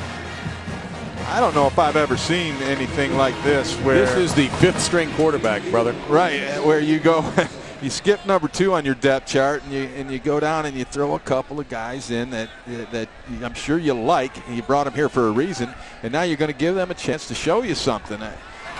He's out of Dallas. He's 5'11", 194, a freshman from Highland Park High School. Look out here. He gets a little push and misses on the pass.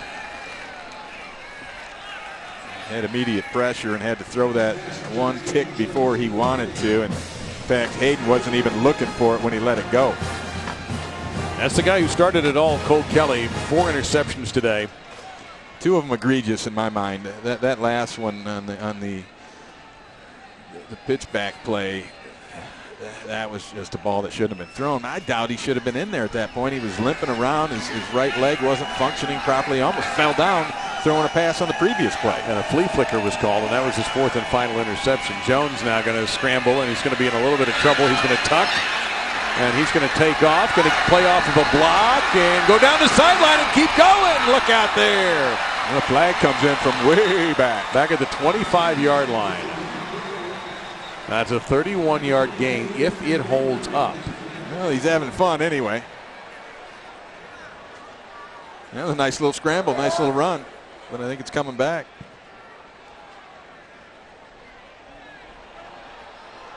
Holding, offense, number 25. 10-yard penalty from the spot of the foul. We'll replay 3rd down. This is Jerry Jones' grandson, John Stephen Jones.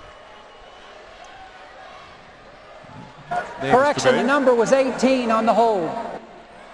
This is Stephen's son, I believe. And Stephen, of course, an executive of the Cavs. He's basically the executive vice president, CEO, and director of player personnel.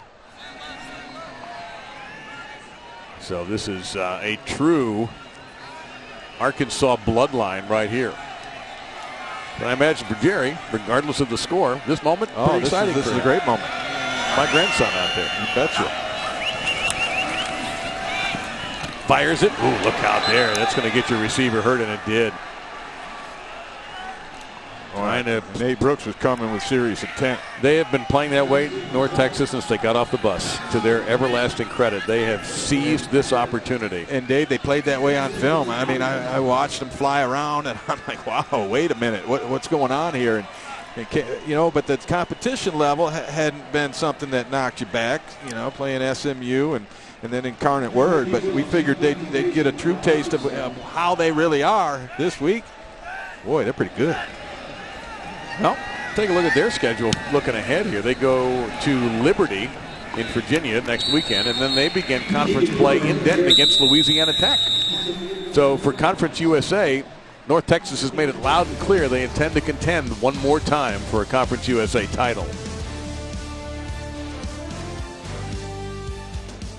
On the left is perhaps the man of the match, Mason Fine. The outstanding quarterback for the Mean Green came in #1 in FBS in passing yards per game. And for North Texas, as they put the bow on this, their first win versus the Power 5 in 7 years. Their first Power 5 road win since last century. They've gone 0 for 9 against Arkansas until today. And again, last century was the last time they started 3-0. Ironically, the team they beat in '89 and go 3-0 was Arkansas State.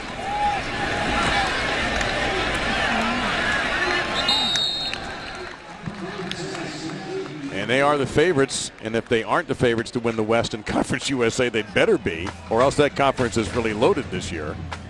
Yeah, you know, a lot of the thinking is that their game against Louisiana Tech in 2 weeks is going to decide a lot of things. That's a good one, and that's going to be in Denton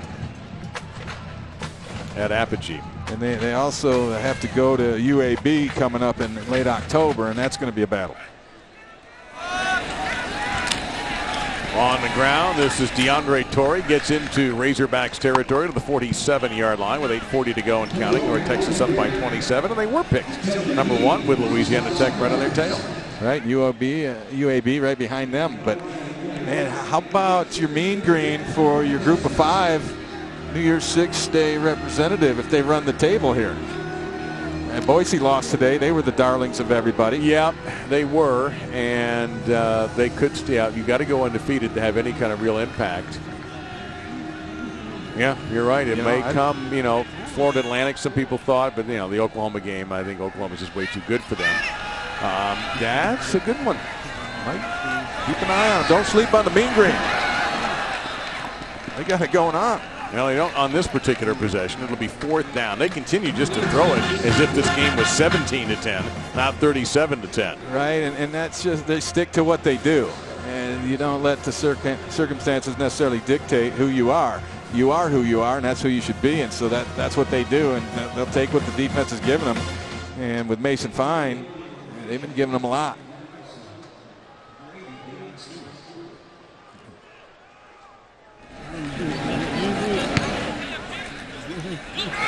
Nailed that one. Touchback, ball out the 20-yard line. Who next is going to quarterback for Arkansas? Yeah, honestly, I can't wait to see. It's going to be Jones. All right. Earlier today, we had a shot of Jerry Jones, his grandfather, who was out tailgating. This is his alma mater, and he has talked about Razorback pride over and over again. And this was a little bit earlier today.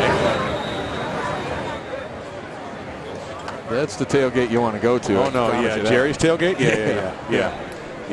Slide me in there. That's good stuff. What?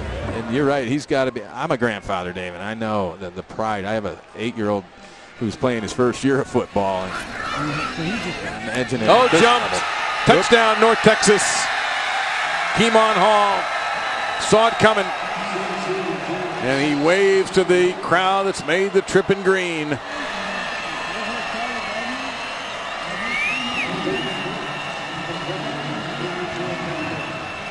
Keemon Hall is one whale of a football player. There's another guy you might see on Sunday. Big corner, coverage, instincts. He's 5'11", 190 pounds, and just jumps this route. Great hands. I mean, he has been extremely a huge part of this victory. After the play was over, unsportsmanlike conduct fouls against number 4 and number 5 on North Texas. That penalty being forced on the kickoff. He shut down LaMichael Petway all afternoon. I mean, that's a very good player, and North Texas a little overexcited in their exuberance, and they're going to pay for it after this kick. Yeah, a little bit kicking off from Rogers, I think. 21 points off turnover, 24 points off turnovers. They had the punt return for a touchdown, now this defensive touchdown. All phases. That's what Chad Morris mentioned at halftime. It wasn't the quarterback. It wasn't the offense. All phases. This Arkansas football team is going to have to go back to the drawing board. Keemon Hall, his 3rd interception of the season, and this one's for 6.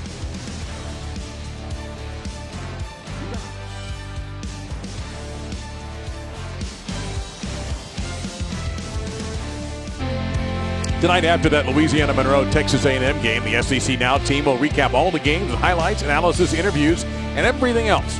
Nobody covers the SEC like we do. You can also see it streaming live on the ESPN app. I wonder what they're all going to have to say about the Hogs tonight.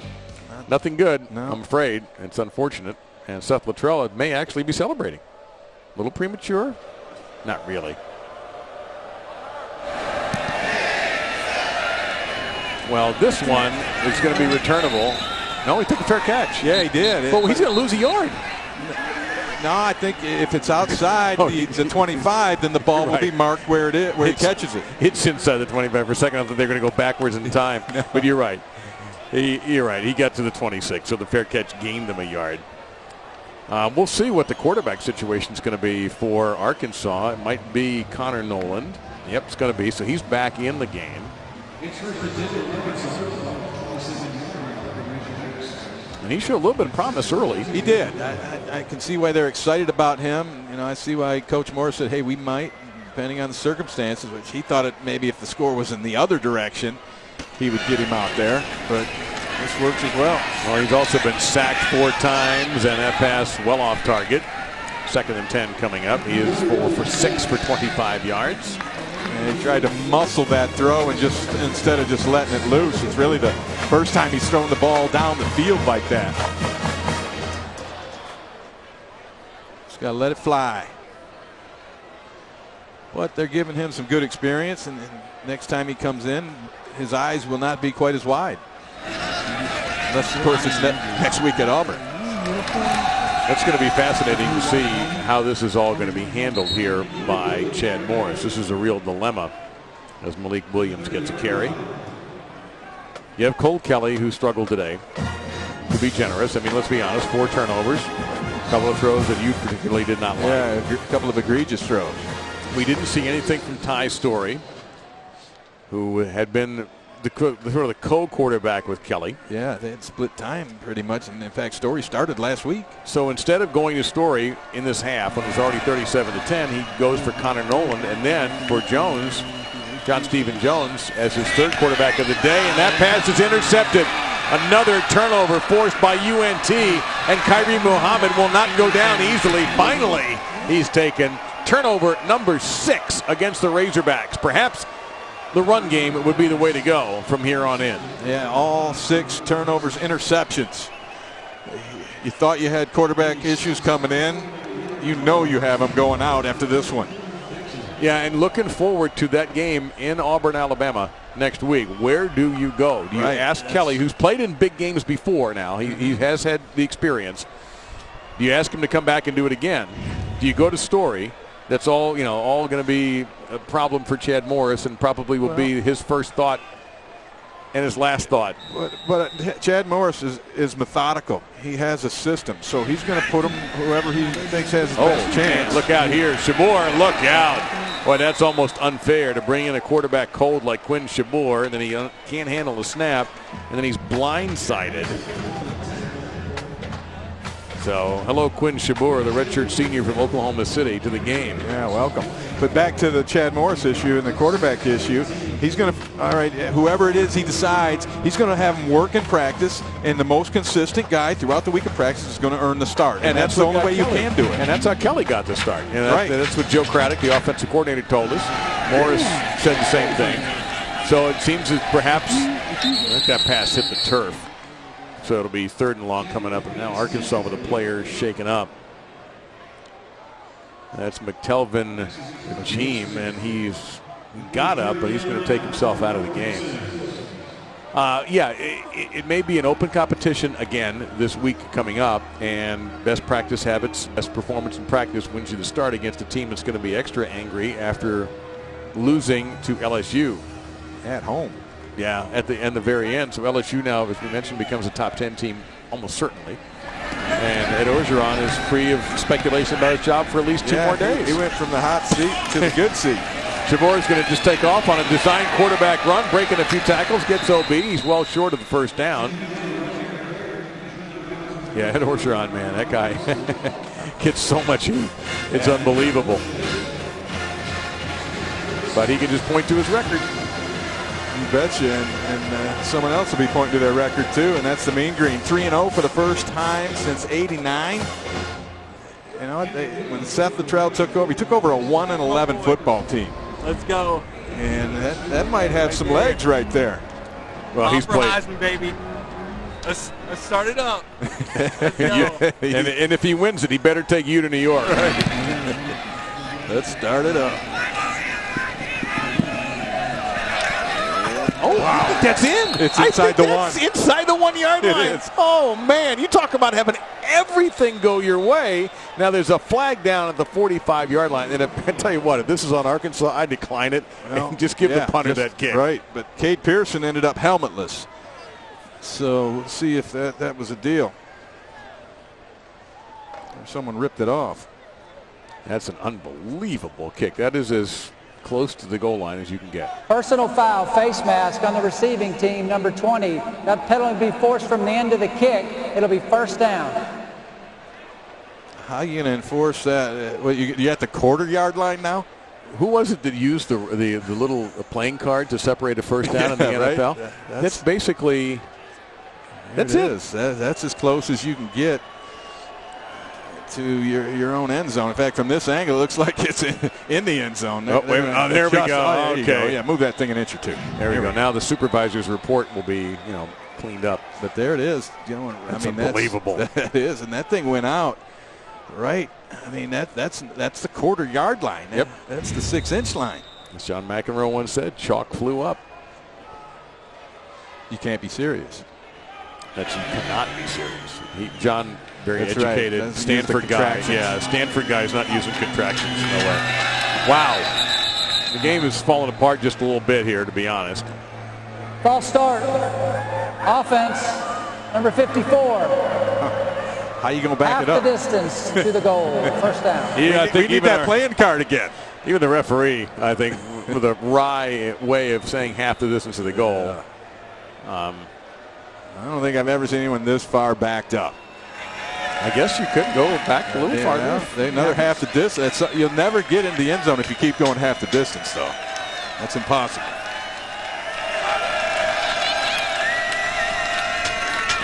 And they're going to get it out to the 1, and that's going to be it.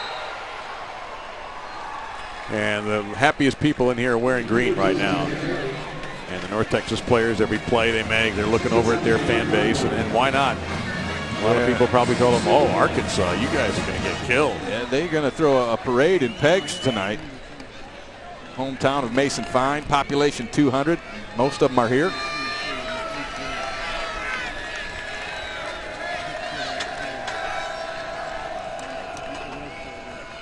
Look out here. And he's able to get outside the end zone. That's Malik Williams getting some carries. Yeah, this is a day that neither team will ever forget, but for completely and obvious reasons. No doubt about that. And there's the Fine family again. Mother Tara on the left and Father Dale on the right, and it couldn't have turned out better. Yep, his bloody nose is cleared up, so a big win. Big win. I love Mason Fine's story. Nobody thought he could do it. Undersized, even though he was the Gatorade Player of the Year, back-to-back years in high school, had no offers until UNT came knocking. Delay game coming up here. You could see Chad Morris on the shot we had. Delay game on the offense. Correction. Before the delay again, before the clock ran out. Timeout, Arkansas. Well, Chad Morris is by trade. Before he got into coaching, he was a teacher. And teachers 18 years in high school. And he was a tremendous high school football coach as well in the state of Texas. Teachers, the best ones, have an infinite amount of patience. He's going to need it. That he is. And know, it's tough. He's in a tough situation. You know, we were talking about it earlier, where this team was built a certain way by the previous coach, and to come in and now you implement your schemes, and you've got, you know, square pegs and round holes kind of for a while, and until you get your guys in there, and then that's just the mechanics of it. The biggest part of it to me is the culture, and getting guys to self-police and also, you know, care deeply and you know, come together on the deal. And he's got a ways to go before that happens. Back to the ground and back to the ground. It'll be 4th down coming up.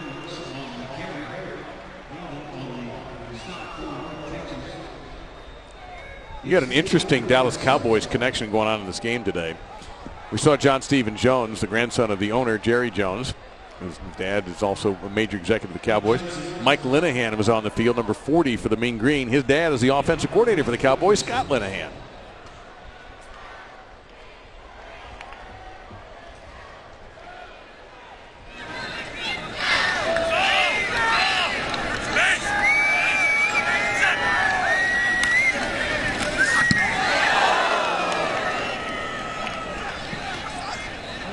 They keep getting these punts that check in the other direction. Take a look at the quarterback situation today as it's worked out for the Razorbacks, and unfortunately for them it has not. Connor Nolan got the chance after Kelly's difficulties today, and John Stephen Jones was picked off for a touchdown for North Texas. Yeah, those aren't the numbers you want to be flashing if you're Arkansas. And there's the guy who's left out. Right. And not I'm getting sure invited.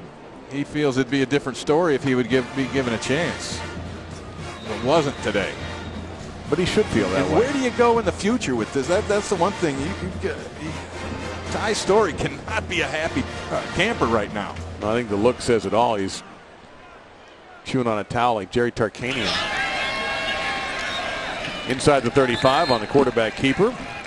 And, you know, so what do you tell me? All right, here's another challenge for Chad Morris. How do you coach up Ty Story?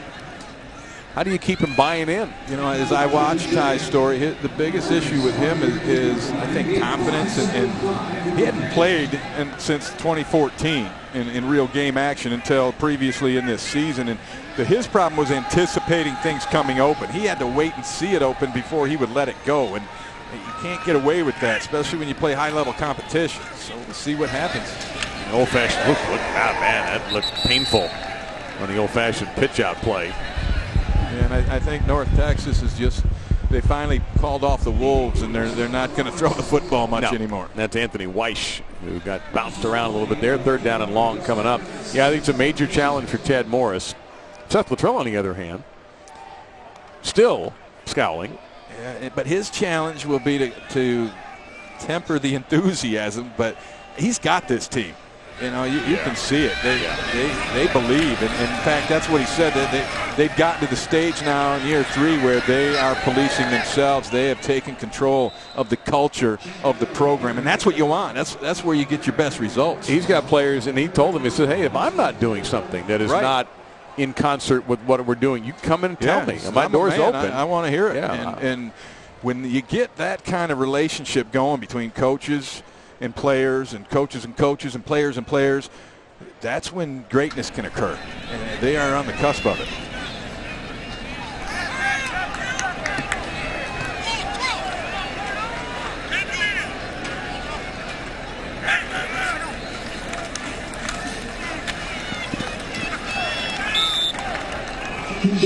So Arkansas will take over on downs with 1:05 to go, and a little spare. The umpire got involved there. Ty Story there's a lot of subplots out of this game for Arkansas, and Chad Morris is going to have to manage all of that.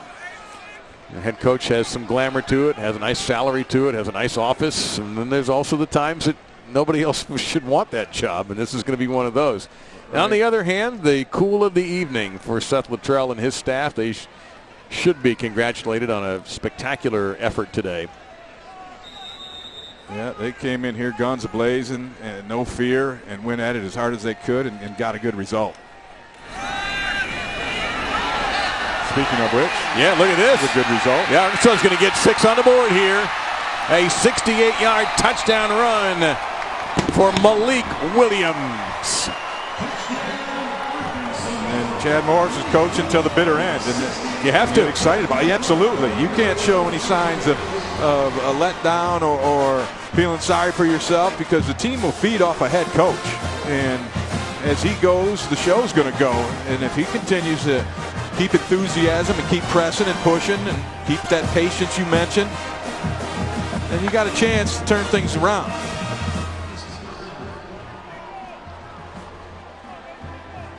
And to give Seth Luttrell something to yell at his team about, too.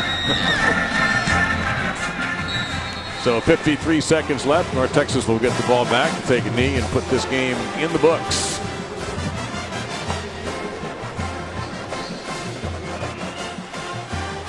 Yeah, that's good coaching to me right there. You keep on swinging. Well, and we've talked about this. I think that's what everybody has talked about, how a team will look to the head coach in a bad time or even a good time. Sure. And if they see you give up, Sets the tempo. they'll Sets give the up. tone. And he's not giving up. He knows the situation. Nobody Yeah. has to explain to Chad Morris what's going on. Right. One thing I hate is a stoic coach when he's taking a serious beating.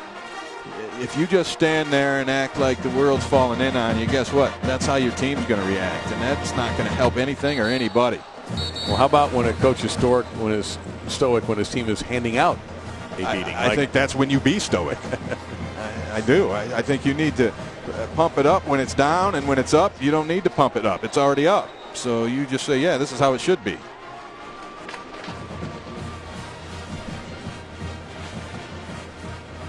Business as usual for North Texas.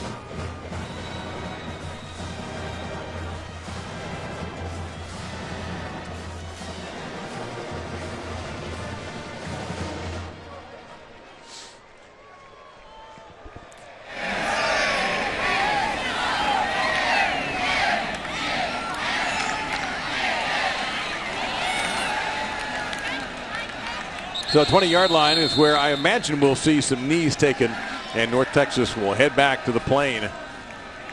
And a short plane ride back to Short, happy plane ride. Yeah, those are the ones you wish you were flying cross country Right. when you win them. Nothing worse than a cross country flight when you lose.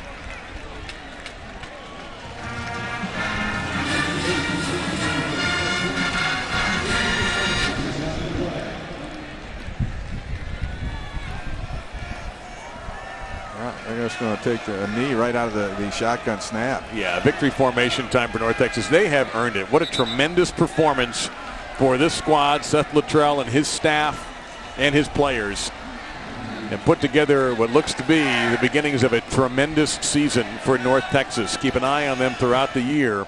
And they don't have to snap it again. The play clock hasn't even started yet. They can just let this thing run out. Yeah, that's exactly what I believe is the plan here. And that's what the referee is telling Mason Fine right now. Hey, you don't have to snap this ball. Interesting that Mason Fine gets to put this game to bed. Well, I think it's a nice tribute to him, and also he's your guy. Get him out there and let him take that knee. These two coaches know each other and have a great amount of respect for each other as well. Chad Morris wishing Chad Luttrell the best.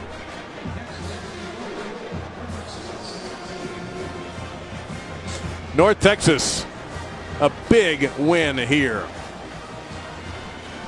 Yeah, I wouldn't say shocking either, Dave. I mean, I kind of thought this watching film coming in. I didn't think it would be to this extent, but I thought North Texas had a great shot, and boy, did they come out ready to play today. Well, if you watch game day today, Desmond Howard had this one pegged. He said, not only do I like North Texas, I like their quarterback, I like them to win this game outright. And that quarterback, Mason Fine, is standing by with Tara right now. Didn't get many looks coming out of high school. What's it like for you to come here and take down an SEC team like Arkansas? I mean, it's a great feeling, to come out here, just play 50 minutes from home and be able to, pull out a W against an SEC team in front of my hometown or home area. It's a great feeling. The defense did a great job, special teams did a great job, and just overall, a great win for our team. And you've got pretty much the entire town of Peggs, Oklahoma here for you. What's it like for you to take this win with all of them here supporting you? It's a great feeling. And I knew, I was going to have a lot of supporters here, but I couldn't do too much. I just had to play my game, come out here and execute, and just listen to what the coaches were doing. I thought they had a great game plan. We came out here and execute and came out with the win. It's a great feeling. Mason, thank you for your time. Thank you. Appreciate it. Thank you, Tara. He played magnificently today and really leading his team to this victory, but he had a lot of help today. He had great receiving core and an excellent defense today by North Texas, forcing 6 Arkansas turnovers in this game. They were fun to watch, I'll say that much. For Tara Talmadge, Ray Bentley, and our entire crew, whom we cannot thank enough for all they've done for us, I'm Dave Lamont. We thank you for watching as well. North Texas is 3-0 for the first time since 1989. Arkansas falls to 1-2 with Auburn next.